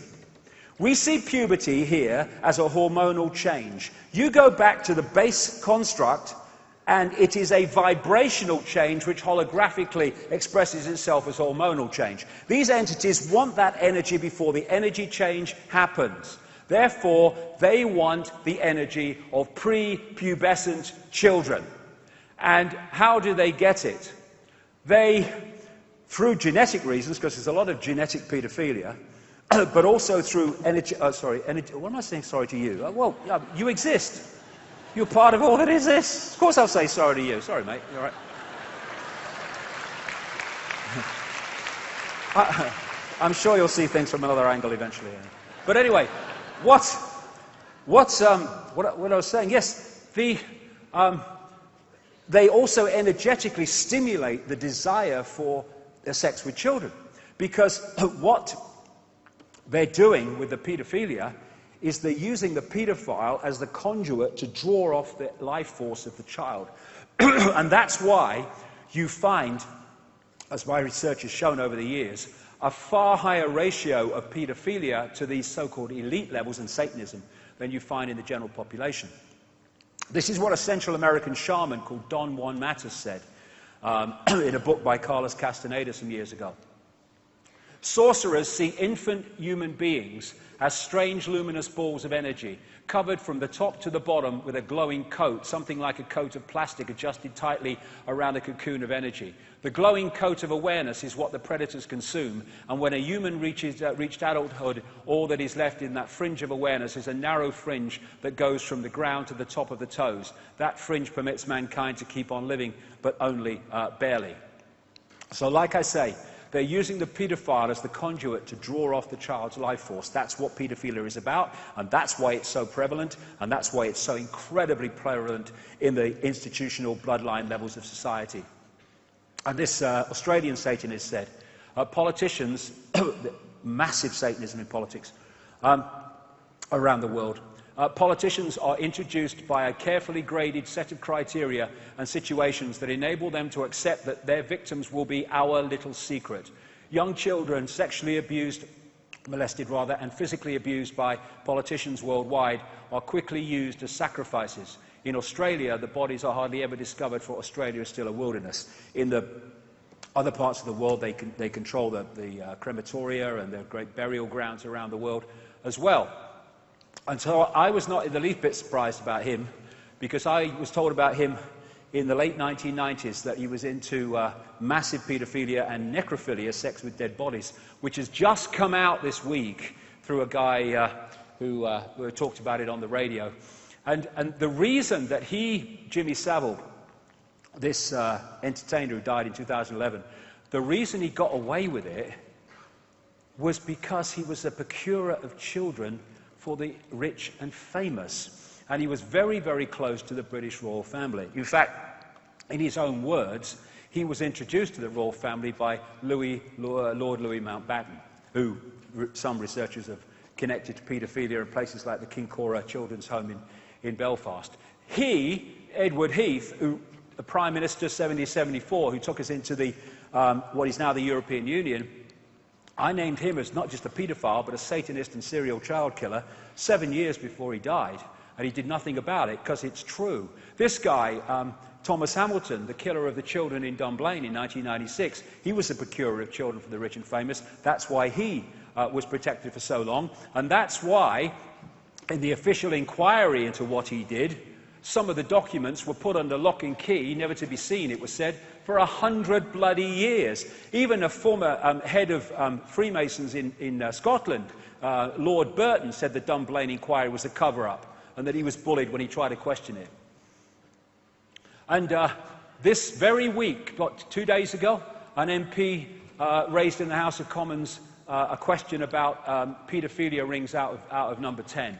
I've been naming this guy, the President of the United States, Father George Bush, as a paedophile and child killer since the 1990s. Said it in radio, said it on the BBC, didn't make the podcast, mind, but I've been saying it for years. It almost came out in this story in 1989, but then was put on hold and suppressed. And of course, the Roman Church, which is an expression of these bloodlines going way back, Church of Babylon relocated, is infamous for paedophilia. This is the reason why. That's why you see naked children all over the Vatican when you go around. And what are demons doing in a sporting event ceremony around kids in hospital beds? Can you explain that to me? I thought that was bloody weird. What?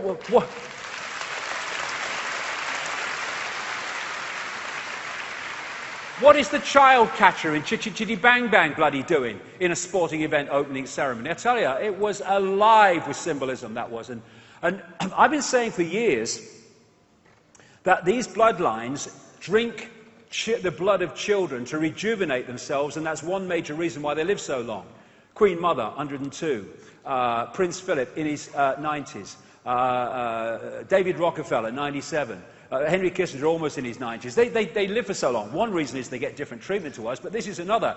And this came out only the other day, that they've now found the amazing discovery, shaman in the ancient world have known it for thousands of years, that transfusions of young blood appear to rejuvenate the elderly. That's why they live for so long. Common themes. The eye. I'm going to whip through these now because we've still got a lot to get through in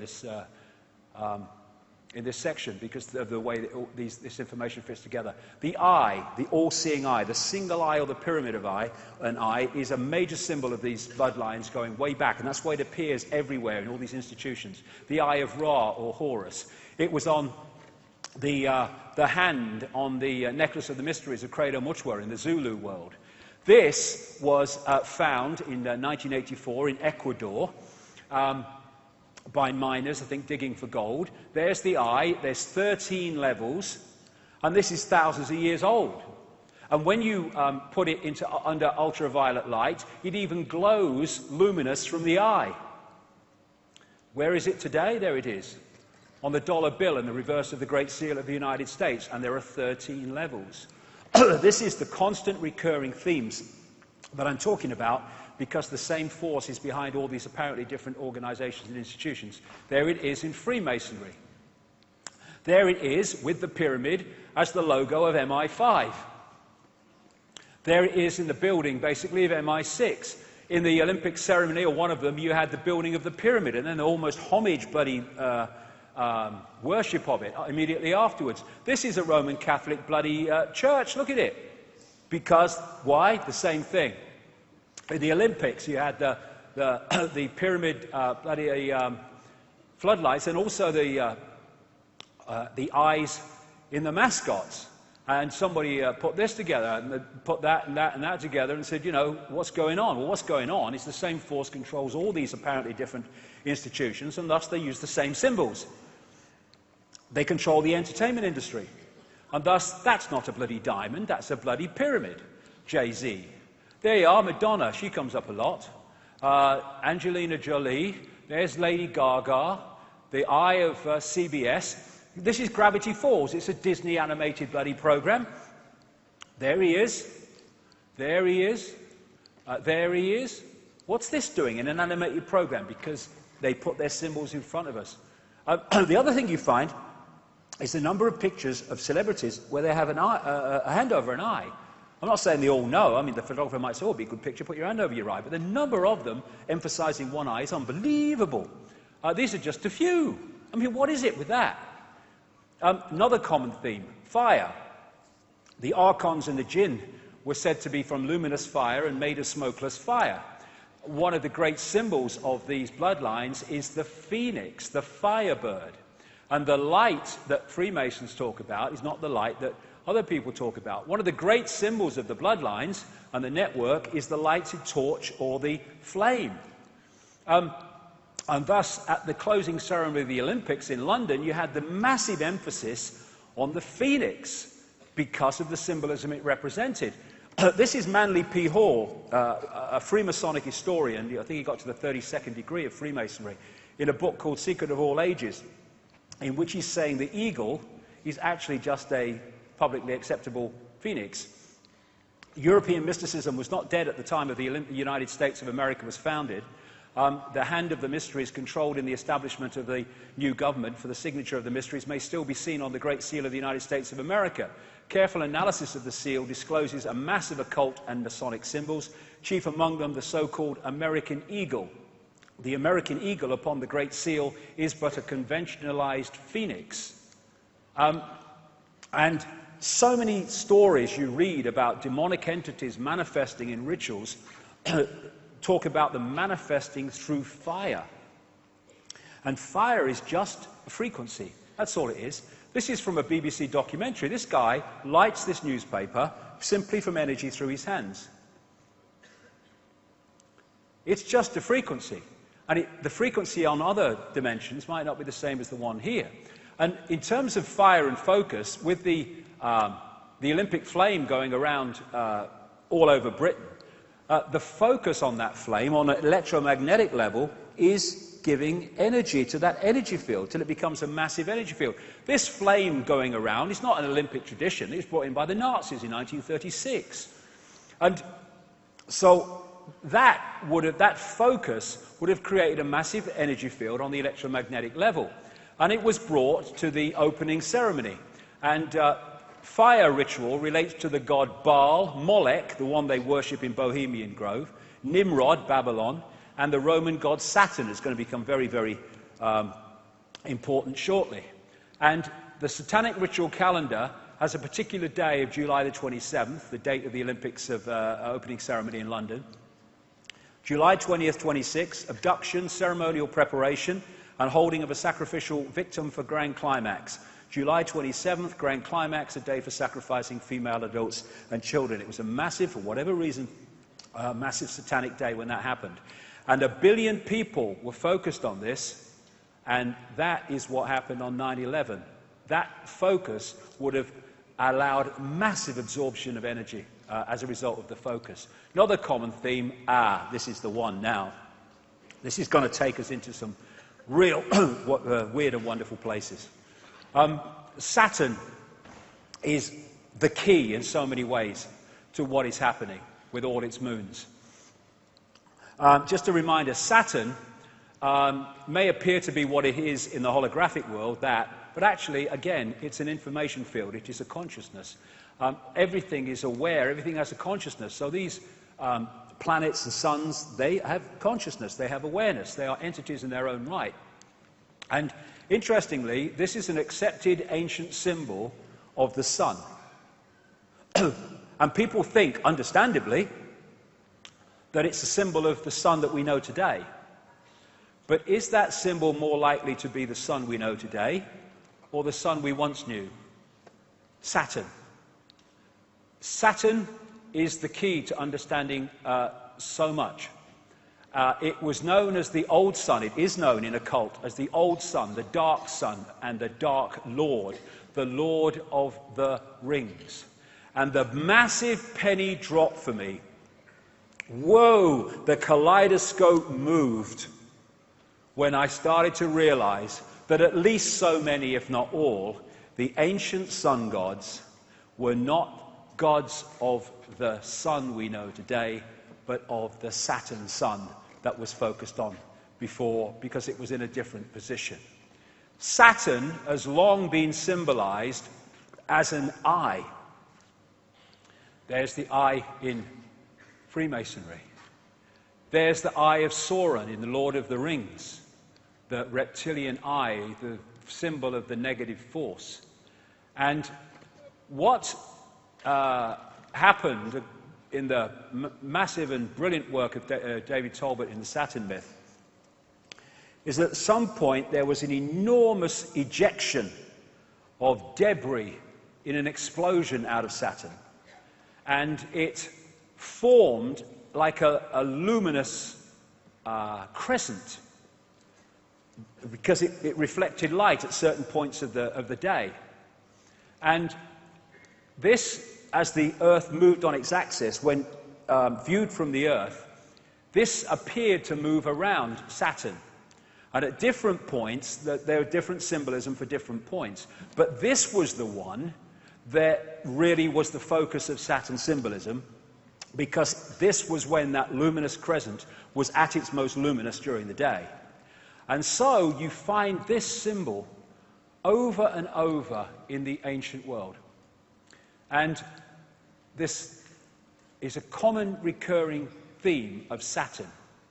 And this, the crescent symbolically, and the disk of the Saturn sun, the dwarf star. And so from this came the horned god, the horned goddess. There is Madonna in her Super Bowl performance at half-time, which was so Saturn in its symbolism, it was laughable, including the fiery eye. And in the movie version of The Lord of the Rings, you had the crescent holding the eye of Sauron. In Arabia, or you look at that as the symbol of Islam, the star, the sun, and the crescent. And Arabian god Sin was symbolized as a crescent. Here you go. And I would suggest, from David Talbot's point of view, and I think he's right, that this represents the crescent of Saturn. This is the guy who started a satanic Saturn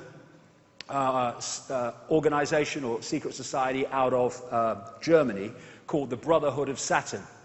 And there's that symbol of the sun, look, with a dot. That's Saturn, not the sun that we have today, and the horned god.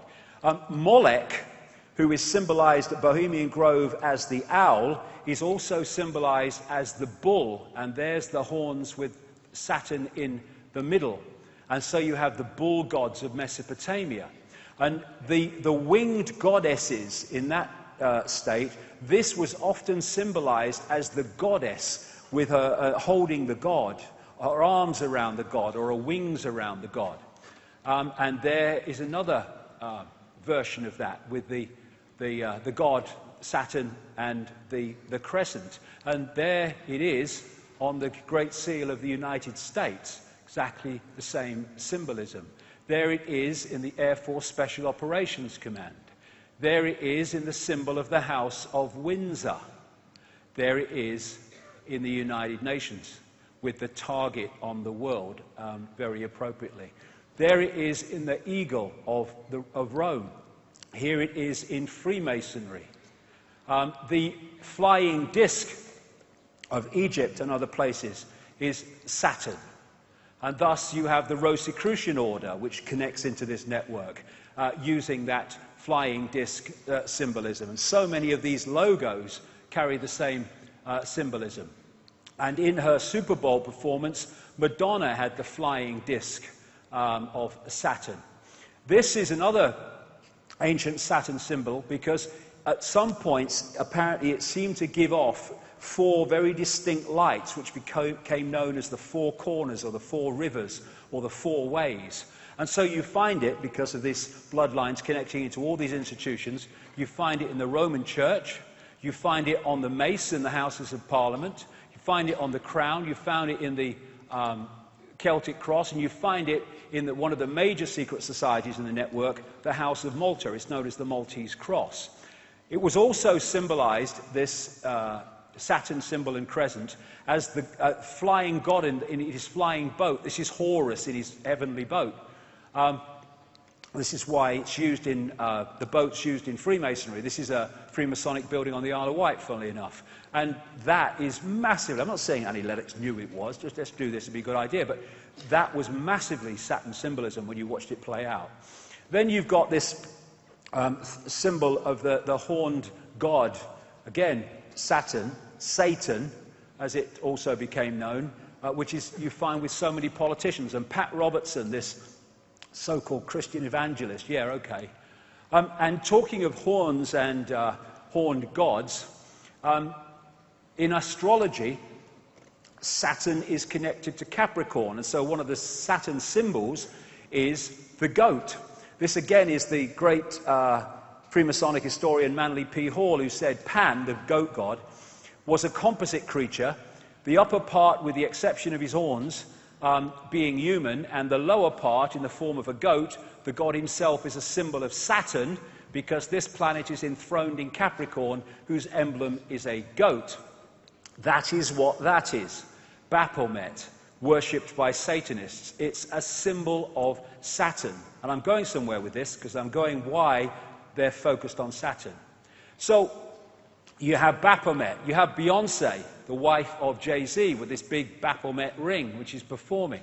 You have Baphomet-dressed Lady Gaga, Baphomet-dressed Madonna, and you have Baroness Philippine de Rothschild from the wineries in France with a massive Baphomet necklace.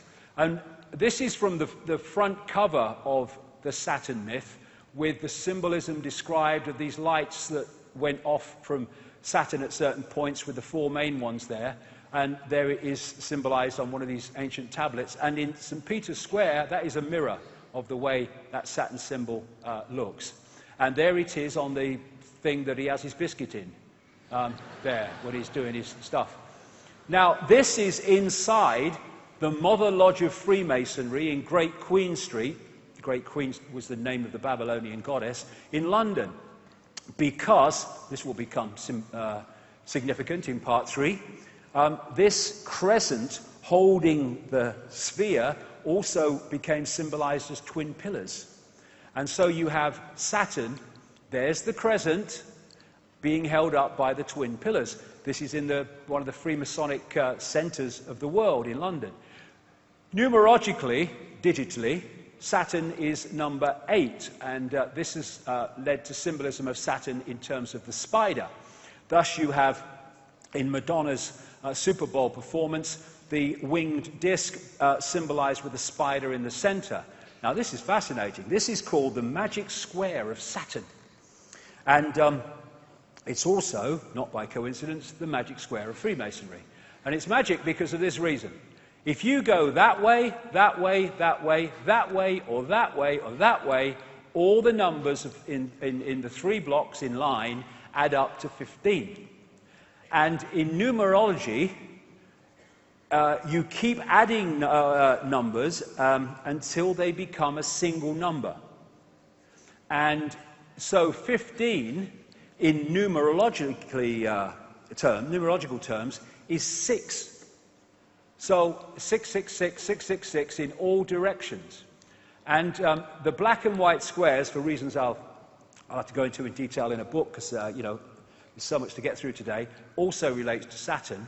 And so you have them in Freemasonic temples, black and white squares, and you have them in the major cathedrals, like Westminster Abbey and stuff, because of this connection I'm talking about. Now, this is called the sigil of Saturn. And they get this symbol by drawing in the magic square of Saturn from 1 to 2, and then to 3, from 4 to 5 to 6, etc. That's how they get it. Now you turn that straight up, and that's what that is. It's the sigil of Saturn. And this is a major symbol of Saturn going way back, the 6-pointed star. It just so happens to be the very symbol from which we get the name Rothschild, one of the major families in this network. Because they used to be called Bauer. They lived in Frankfurt in Germany. But they had this red 6-pointed star hexagram on the front of their house, and they changed their name to from Bauer to Red Shield in German, Rothschild, red sign or red shield. Rothschild. So they're named after this very symbol. And it was they that created Israel, not on behalf of Jewish people, on behalf of their bloody agenda that treats Jewish people with as much disdain as any of the rest of us. And so you have their symbol on the flag of Israel. They use the 6-pointed star so much in law enforcement. This is on a public building in Toronto, right in the center of the 6-pointed star. There's the horned god. There's the sheriff and a medal. There is the 6-pointed star representing Saturn on an ancient, clay depiction. And there it is on Credo Mutwa's 500 to 1,000-year-old Zulu hand symbol. If you do that on the dollar bill, you get the 6-pointed star, and those letters make an anagram of Mason, interestingly. Inside the great Mother Lodge of Freemasonry in Great Queen Street, London, there is the Twin Towers, symbolic of the crescent, and there is Saturn again, the 6-pointed star. Now, of course, the Roman Church and Christianity, that is anti-Freemasonry and anti-secret societies because they're naughty, but it's on his bloody fish hat, look. Right? They're everywhere because the same force is in control. Here you go, I have a bit more Madonna. There you go. And on the Great Seal of the United States, those 13 stars make up a 6-pointed star, not by accident. And therefore, again, we keep coming back to this, all these different areas of society are in the end focused on one thing. Satanism is Saturnism. This is Fritz Springmeier, a long-time researcher into this and symbolism, etc., and Satanism. Saturn is an important key to understanding the long heritage this conspiracy has back to antiquity. The city of Rome was originally known as the Saturnia, or City of Saturn. The Roman Catholic Church retains much of Saturn worship in its ritual. Saturn also relates to Lucifer. In various occult dictionaries, Saturn is associated with evil. And this is the remains of the Temple of Saturn in Rome. And just next to this is this place called Capitoline Hill now, but before that called Mons Saturnus, the Hill of Saturn. And this is a very symbolically important place to the bloodlines. And this whole thing about the skull and bones, Capitoline Hill comes from caput, meaning dead, because they were supposed to have found a human skull there, and they call it caput, Capitoline Hill. That's why we say kaput when something's dead. And you have the theme in Christianity of Golgotha and Calvary, the place of the skull, hill of the skull. And Capitoline Hill became Capitol Hill when the bloodlines moved in on America. Now, the North Pole, the northern pole of Saturn, is a permanent storm which takes the form of a hexagon.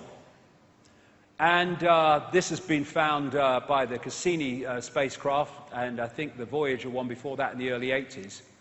And the hexagon also is an expression of the hexagram, or of the six-pointed star. Because all these different symbols that I'm going to talk about now are different expressions of the same frequency state. So you look at this crop circle from England this year, and it is a hexagon. But a hexagon is a flattened out cube. So when you look at it from another angle, it's a cube. Well, it just so happens that an ancient symbol of Saturn is the cube, especially the black cube. And I would suggest that's what they are. The Kaaba, the focus of worship in Islam, Kaaba means cube. The tefillin, the cube on the head in Judaism. And when people go to worship around the Kaaba, they're told to pray in concentric circles. Remind you of anything? And they're told to walk around it, and their energy can be trawled. And if you focus on something that represents Saturn, Saturn is where the energy goes. In Judaism, they have Solomon's temple. Every syllable of Solomon means the sun. And the Holy of Holies in the so-called Solomon's temple was supposed to be a cube. They talk in Revelation about the New Jerusalem in cube terms. There's these massive cubes that they use. This is outside the one of the banks near Wall Street, near where the protests are. And you see these black cubes and cubes like used by Apple and stuff. Saturn symbolism. In Doctor Who, they had this recent one where the Earth was invaded by black cubes. Star Trek, you had the Borg, who were these cyborg-like, exactly as the are described by the Gnostics of the Archons, and they used to move around in these cubes. If you geometrically represent the cross, then it is a flattened out cube. When you look at the depictions of these people, not Lady Gaga, but others, these religious leaders with the halo, well, that comes from Saturn as well, that halo when that luminous crescent was in that position. Astrologically, that's the symbol of Saturn. And what they symbolized this as was the sickle and the hammer. And when the Rothschilds created the Soviet Union, provable fact if you look at the evidence, they used the symbol of Saturn as the symbol of the Soviet Union. There's that symbol on this guy from the Brotherhood of Saturn. The Jesuits are a major secret society in this global network, and there's the symbol of Saturn in their symbolism very bloody clearly. The snake on the cross also relates to this in some ways. Now, this is going to take us forward here, because the god of Saturn of the Greeks was called Kronos. And Kronos was, because he was the god Saturn, the sickle, the scythe, was represented as holding the scythe, and also he was depicted as the god of time. And he had the beard, the white beard. And he became Old Father Time. That's Kronos, that's the god of Saturn. He also became the Grim Reaper, because Saturn is the planet, I say, son of death. And Kronos became crown, a symbol of the bloodlines. Kali, a goddess related to Saturn, It was called the Black One, and the goddess of time, depicted with a protruding tongue. There's Madonna again. I mean, she must have the bloody book she works through, this one. The god El, the Hebrew god El, was their god of Saturn. So El and Elohim are demiurge and archons, I would suggest. So we have archangels, Michael, Gabriel, Uriel, Raphael, another name for Jesus, Emmanuel. We have the Gospels, Chapel, elders, elevated to the priesthood, elections, where pawns are elected to serve the elite. We have Isis, Ra, El, all names relating to Saturn. Saturn, Kronos, Satan, Black Sun, Dark Lord, they're all the same thing, the expression of this force. And here you have Moloch, who they worship at Bohemian Grove, and he is a god of Saturn, this recurring theme. They also represent Moloch as a bull, as I said earlier, and so you have that as the symbol of Wall Street. And the golden calf in the Bible is Moloch, Saturn. The Greeks talked about Saturn used to eat his own children. And here's the colours of Satanism and the colours of Saturn, black and red, same as the royal protocol.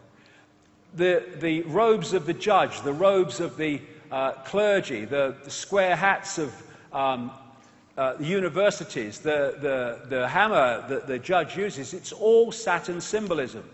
You see Saturn profusely used in symbolism of the corporate world.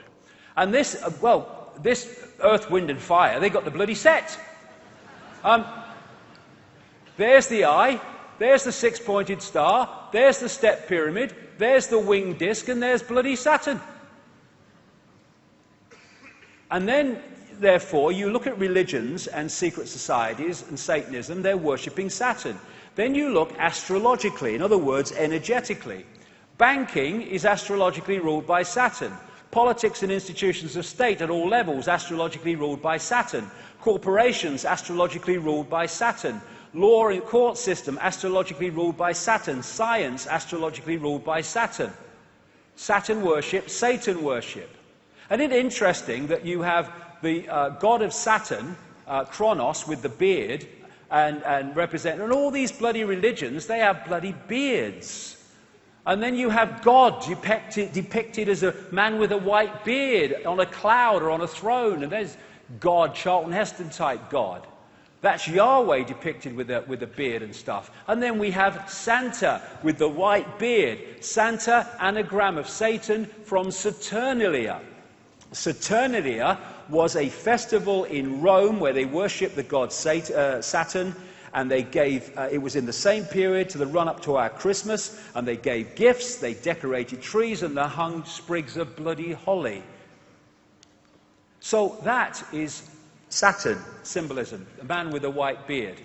This is Ancient of Days, a painting by William Blake from, I think, 1794 or something like that. Ancient of Days is an old name for God. And he's depicting God. He was a very deep esoteric thinker and great knowledge, William Blake. And he's depicting God with the white beard. That's Saturn, Kronos. On the GE building in the Rockefeller Center in New York, there's Kronos again. Now, the Freemasons, they call their God the great architect of the universe. The demiurge was known by the Gnostics as the great architect of the universe. Which brings us to the white-bearded architect of The Matrix, the Matrix movie series. So where is this leading us? Well, again, this needs to go, if we're going to go anywhere with this, because I'm going into fantastic areas here, but this is where the information has taken me very, very clearly. And the hardest thing to see is what is in front of your eyes, as this man rightly said. The Gnostics talked about the fact that the archons make something appear to happen that does not actually happen. They can induce a virtual reality experience. The Islamic people and pre-Islamic people talk about the jinn manipulating humans by creating illusions. I was in New York in 2010, and someone took me to the subway station for Ground Zero. And when I saw it, it was like, whoa, it hit me big time. There was, first of all, there's eyes all along the platforms. But there is this massive depiction of the world on the floor, and then there's an eye, and going out from this eye are these broadcast transmissions. And that hit me so powerfully. And Neil Haig was with me, and we kind of looked at each other and said, that's Saturn, isn't it? And remember, physicists have said only this last few days, they may have evidence the universe is a computer simulation. Well, I say that it's a virtual reality, which has been hacked into, and that hack is the reality that we're experiencing, the fake reality. And that hack, I say, comes from Saturn. Because I'm saying that these rings are actually a massive broadcast transmission system which is broadcasting a fake reality within the frequency range that we are decoding, and therefore we are picking up that fake reality. When the Cassini spacecraft arrived at Saturn in 2004, found many things that was unexplainable, you know, things like the hexagon North Pole storm and stuff like that. But they also found extraordinarily powerful sound coming from Saturn. This is part of what they recorded.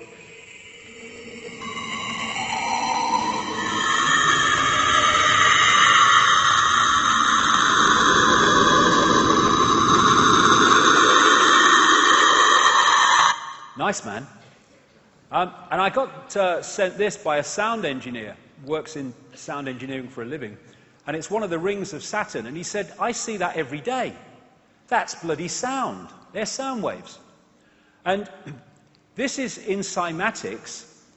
This is a six-pointed star. And of course we have the hexagon going round and round and round at Saturn's North Pole. This is a standing wave created by sound, rings. This is at the south pole of Saturn, and it's a permanent ice storm. This is a standing wave created by sound. And these are symbols created by sound, like cymatics.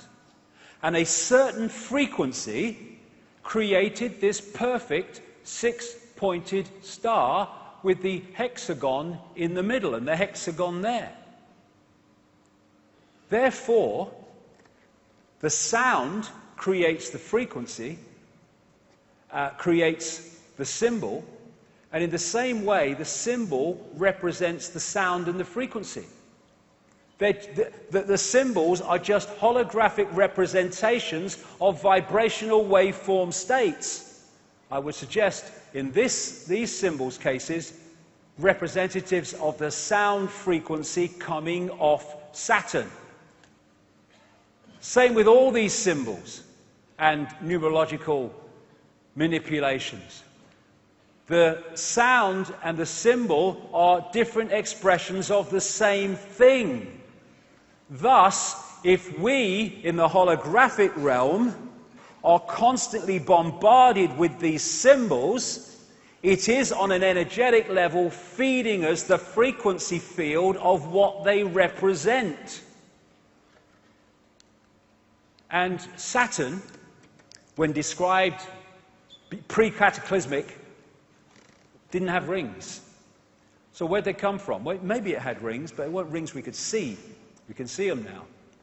Well, this guy, Norman Bergeron, has he's in his 90s now, I think. He has a long, long history in space research, technological research, going way back. And his life changed when he started studying the pictures that came back from the Voyager 1 and 2 space expeditions to Saturn. They arrived in 1980 and 81. Because when he studied them, he realized there was something very strange about Saturn's rings. And he said this in his book, The Ringmakers of Saturn. Several years ago, a number of folks in the astrology and astronomy and physics world began theorizing that these rings had to be much younger than the universe, perhaps only about 100 million years old. But one pair of pictures shows a change in 5 minutes. An impression is conveyed that the latest reported measurements purport to be the true ones, when in reality all might quite nearly be correct at the time of observation. General reluctance to accept variable ring system geometry occurs because of apparent failure to identify a physical mechanism suitable for producing recurrent change. In other words, classic mainstream science, if we can't explain it, we'll kid ourselves it doesn't exist. And he also found these in the pictures coming back from Voyager, and the Cassini ones found them too. And he calls them electromagnetic vehicles, and they are massive. Some of them several times bigger than the Earth. But again, we need to move our sense of perception. In terms of size representation, this is the Earth against the size of Saturn. They're not talking the same perception of big in terms of outside of the Earth. And here are some of the other pictures of these electromagnetic vehicles picked up by these NASA craft. Why aren't they all in the papers being talked about? You'd think, what the hell is this? No, nothing. Thanks to Bergeron, we've seen their existence. This is the Hubble telescope. Let's pick one of them up. Look at the size of the bloody thing. And here's a few Cassini spacecraft pictures, still pictures put together. What the hell is that? Exactly what Bergeron was describing from Voyager. And this is the other thing. He found pictures of stuff spewing out of these electromagnetic vehicles into the rings of Saturn and bloody making them, or extending them. And what is said to be in the rings of Saturn, I guess thus that's why we can see them, is like ice and stuff. I think, and I would suggest, that eventually they will realize that there is a crystal substance being put into those rings that has a dramatic impact on their ability to transmit information. In 2009, NASA released this picture, which is a ring around Saturn, which is from 3.7 million miles out to 7.4 million, and that ring could encompass 1 billion Earths. I suggest that there are rings that we can see, but there are sound rings that we can't see that are coming out across, and we're picking them up. They make something appear to happen that does not actually happen. They can induce a virtual reality experience. The Saturn matrix, as I call it, is a frequency band which we are decoding as a fake reality. And I suggest, my view, we will find that the edge of that frequency band is what we call the speed of light. And beyond it, you go out of the matrix.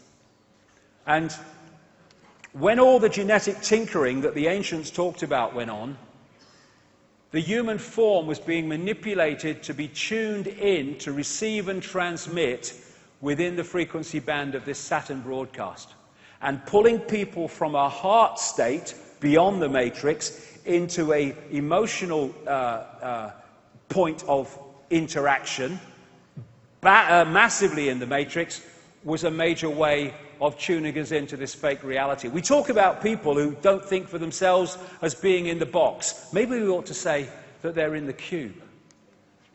And they want to shut the heart down, and they have to so many people, because it takes us beyond the bounds of time and space, beyond the matrix, because I suggest that what we call time as we decode it is in this matrix transmission. I'll whip through this quickly because I've talked about this in my books at great length, and I've talked about this at Under London Talks. But I say the moon is a construct, or a part construct. This is a book called Who Built the Moon by Christopher Knight and Alan Butler. It's absolutely brilliant in the way that it puts the case for the moon not being real in terms of a natural body. But interestingly, what they find in that book is the mathematics and geometry between the sun, the moon, and the earth are fantastic in terms of their synchronicity, and it does not apply in any way to the rest of the solar system. And the Gnostic writings found in Nag Hammadi in 1945, 1,600 years old or more, say that this is a separate system operating within the Archon system of the inorganic universe.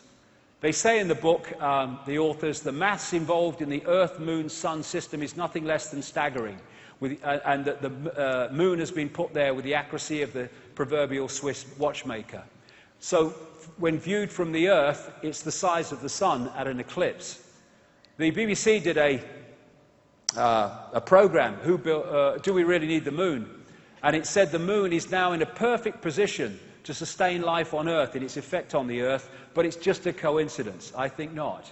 We only see the near side of the moon. We don't see the far side of the moon.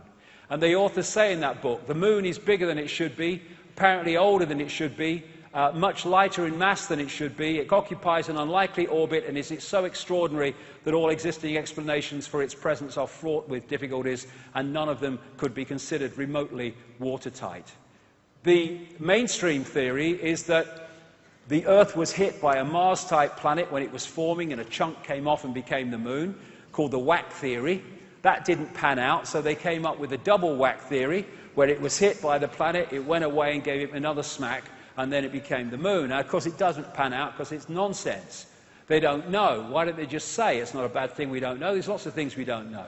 The best explanation for the moon is observational error. The moon doesn't exist, said this scientist at the Smithsonian Center for Astrophysics. It's easier to explain the non-existence of the moon than its existence, blah, blah, blah. It goes on. And you know, I'll go through this because I don't want to run over too much time. I'll just mention a few things about the moon. These two scientists from the Soviet Academy of Sciences wrote a detailed article in 1970 headed, "Is the Moon the Creation of an Alien Intelligence?" And they explained in scientific terms why the Moon cannot be a natural body, and in doing so explained all the anomalies that, if it is a natural body, cannot be explained. This guy, Sergeant Wolf, talked at the National Press Club a few years ago and told of his experiences on the inside at NASA, where he saw things like alien bases on the moon and stuff like that. And there's all these towers and strange phenomenon, like this blue light called blue gem or blue dome that they can't explain on the moon. And these artifacts on the moon that clearly are not natural. Look at that one. What the bloody hell is that? They can't explain them, they don't talk about them. These are pictures of what are claimed to be statues on the moon. There's so much we don't know. In symbolic terms, maybe in a bit more than that, the moon is a bit like the Death Star of this big-time insider, George Lucas, in the sense that it's actually some kind of technological construct.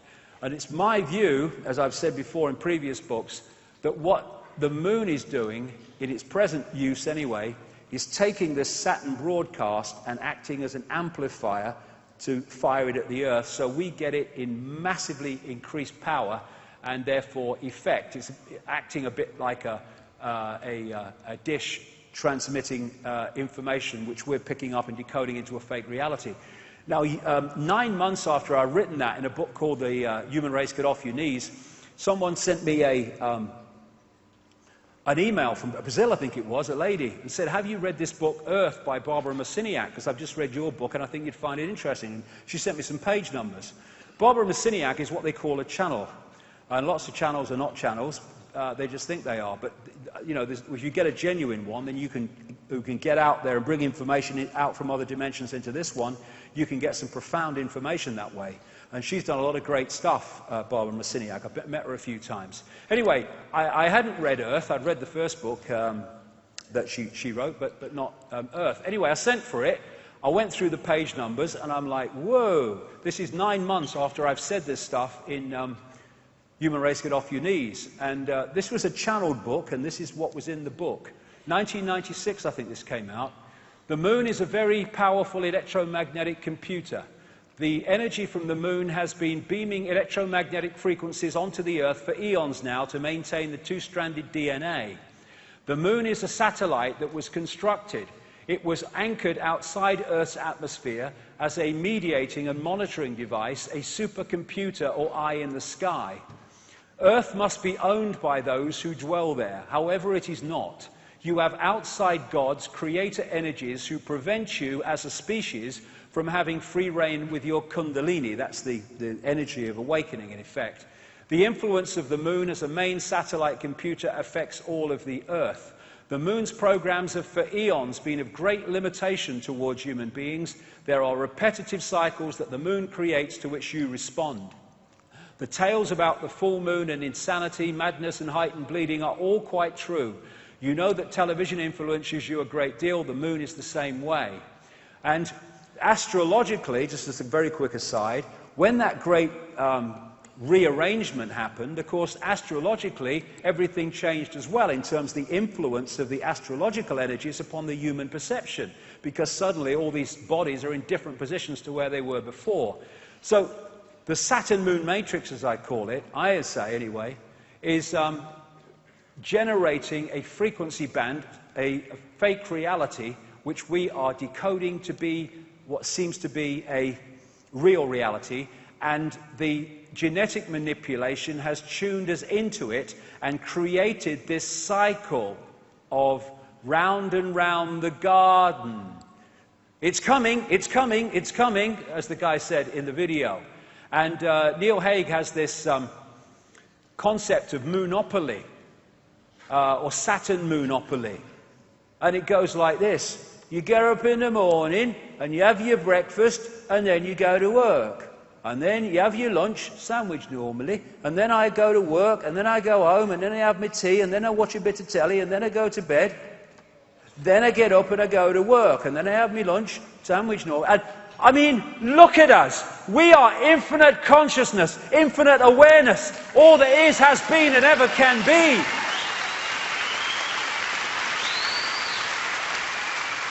Is that all we are capable of? No. But we are locked into these cycles to which we respond. No response. See it as you couldn't see it before. An end to work by, consume, die. That's what that is. And this matrix creates a firewall that holds us from seeing further into the energy field and holds us in this tiny frequency band we call visible light.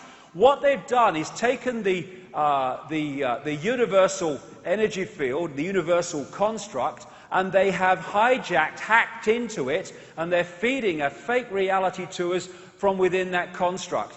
And therefore it's gold! Oh, my life's at a terrible state. I'm just making adjustments to my life. Oh, life's great. And they're all fricking illusions.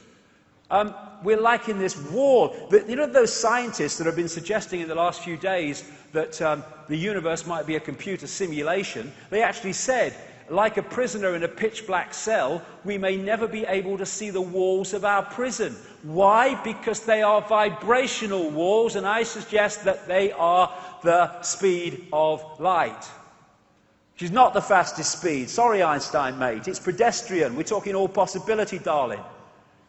And so when we look into the night sky, are we seeing what's real, or are we seeing a projection? I talked to him, I think it was my last book, or the one before that. I had a profound experience as a little boy when I was first taken to the London Planetarium, when I looked and saw the night sky on the roof of the planetarium, and it looked so bloody real. And it hit me, and it's never left me, that actually when I look at the night sky, that ain't actually what I'm looking at. Firewall. All that we see or seem is just a dream within a bigger dream. Is this the real life? Is this just fantasy? Caught in the landslide, no escape from reality. Open your eyes, look at the skies and see. Is it a sky? Or is it a projection? And so, when we come to the Matrix, and this scene in the Matrix, I call it the Saturn-Moon Matrix, maybe connected to other things we don't know yet. This is so real, and so the world we live in. If you add two words. The Saturn-Moon matrix is everywhere. It is all around us, even now in this very room. You can see it when you look out your window, or you turn on your television. You can feel it when you go to work, when you go to church, when you pay your taxes. It is the world that has been pulled over your eyes to blind you from the truth. What truth? That you are a slave, Neil. Like everyone else, you were born into bondage, born into a prison that you cannot smell or taste or touch. A prison for your mind. Archon world. We live in an Archon world. I'm going to bring this down now before we have a break. I'll bring this down into the world that we live in now. This guy, a great cosmologist, who knew far more than he was saying or was allowed to say, Carl Sagan, he wrote a book, The Dragons of Eden, in which he talked about the fundamental importance of understanding the reptilian impact of reptilian genetics on human behavior. Because the reptilian brain fundamentally affects human behavior. And I suggest that before the genetic tinkering, either that wasn't there or was nothing like as powerful as it is now. And I came across these books after I was a long way down the line. I came across these books by Carlos Castaneda, in which he was quoting a Central American shaman called Don Juan Matus. And when I read some of the stuff in these books that this shaman had said, it was like, whoa, we talk about confirmation.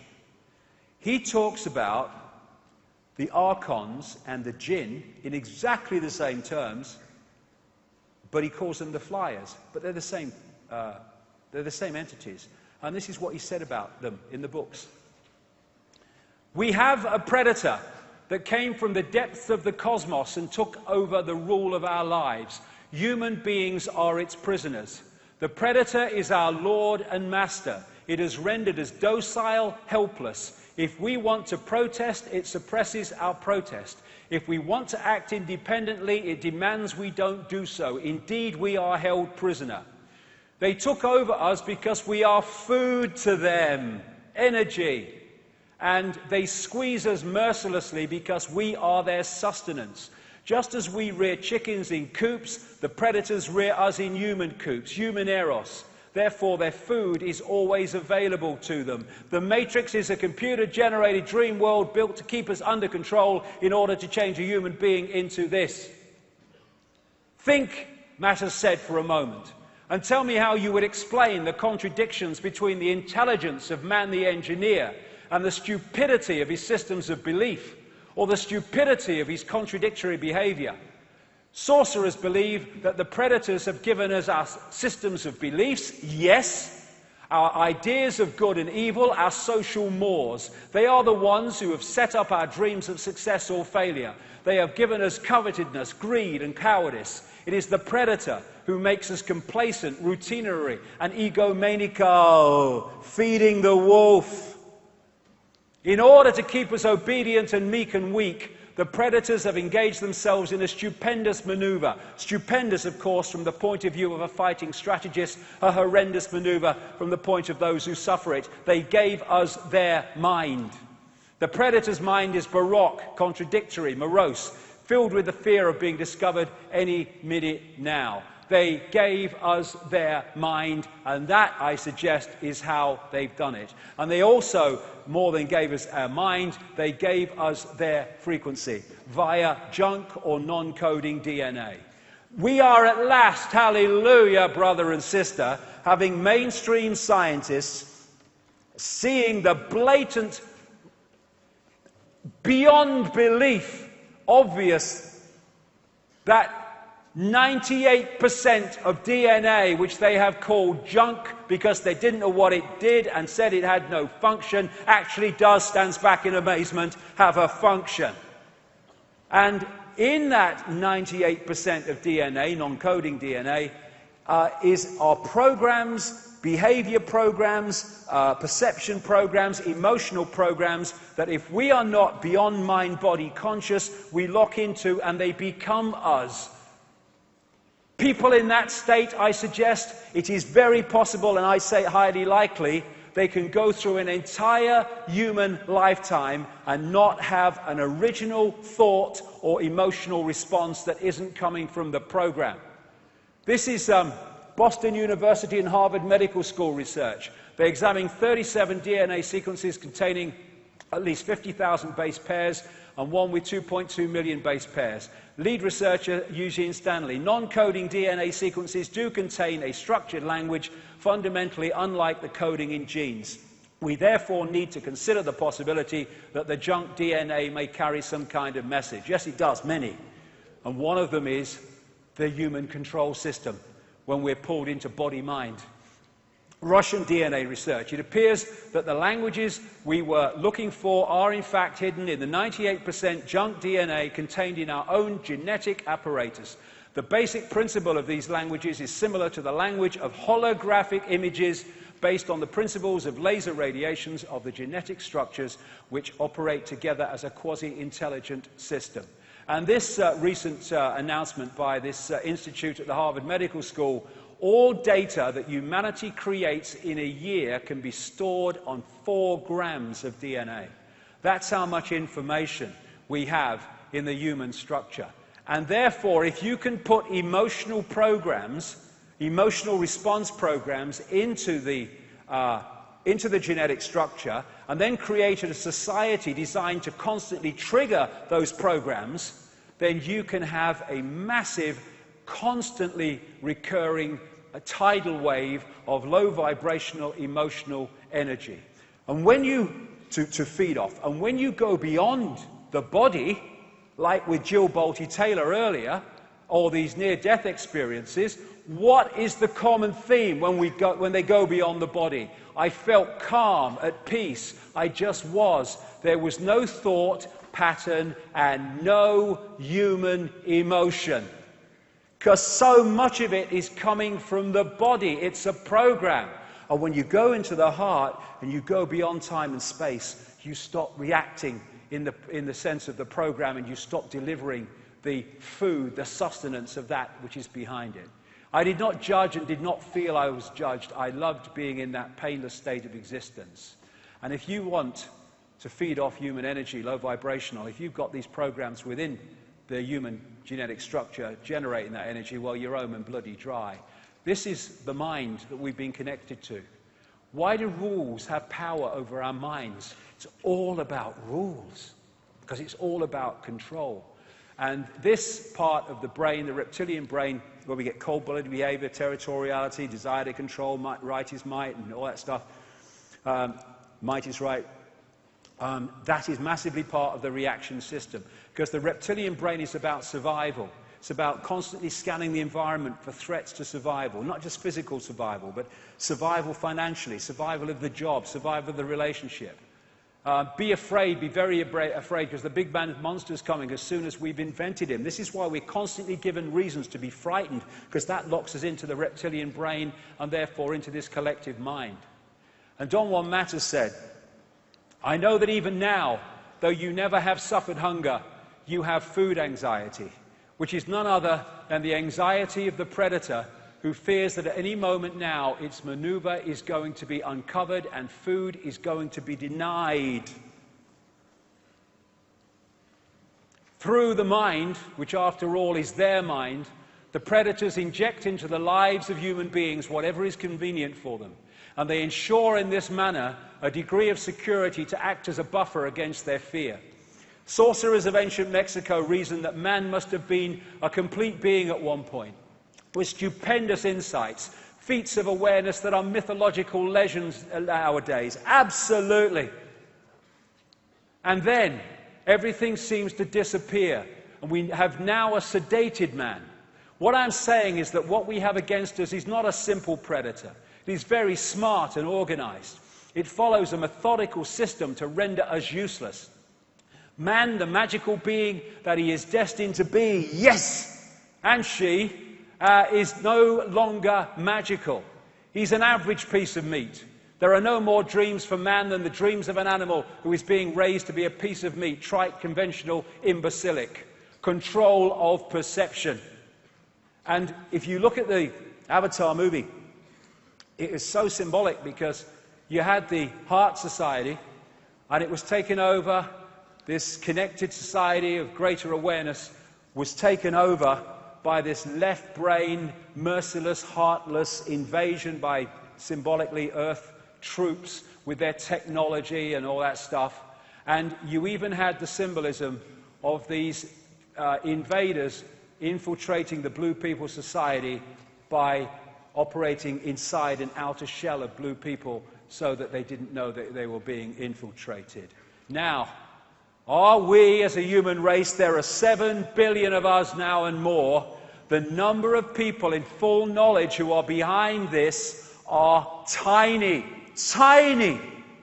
And they can only do it by dividing and ruling us. Are we going to stand up, come together and face this, or look the other bloody way and go on walking into a level of enslavement that would make George Orwell bloody wince. As Martin Luther King said, a man can't ride your back unless it's bent. Freedom is the sure possession of those alone who have the courage to defend it. Okay, I'll be back in 40 minutes, got so much to get through, at which point I'm going to go into the world we live in today and why it is so crazy. Thank you very much. Thank you. This break will last for 40 minutes. 40 minutes.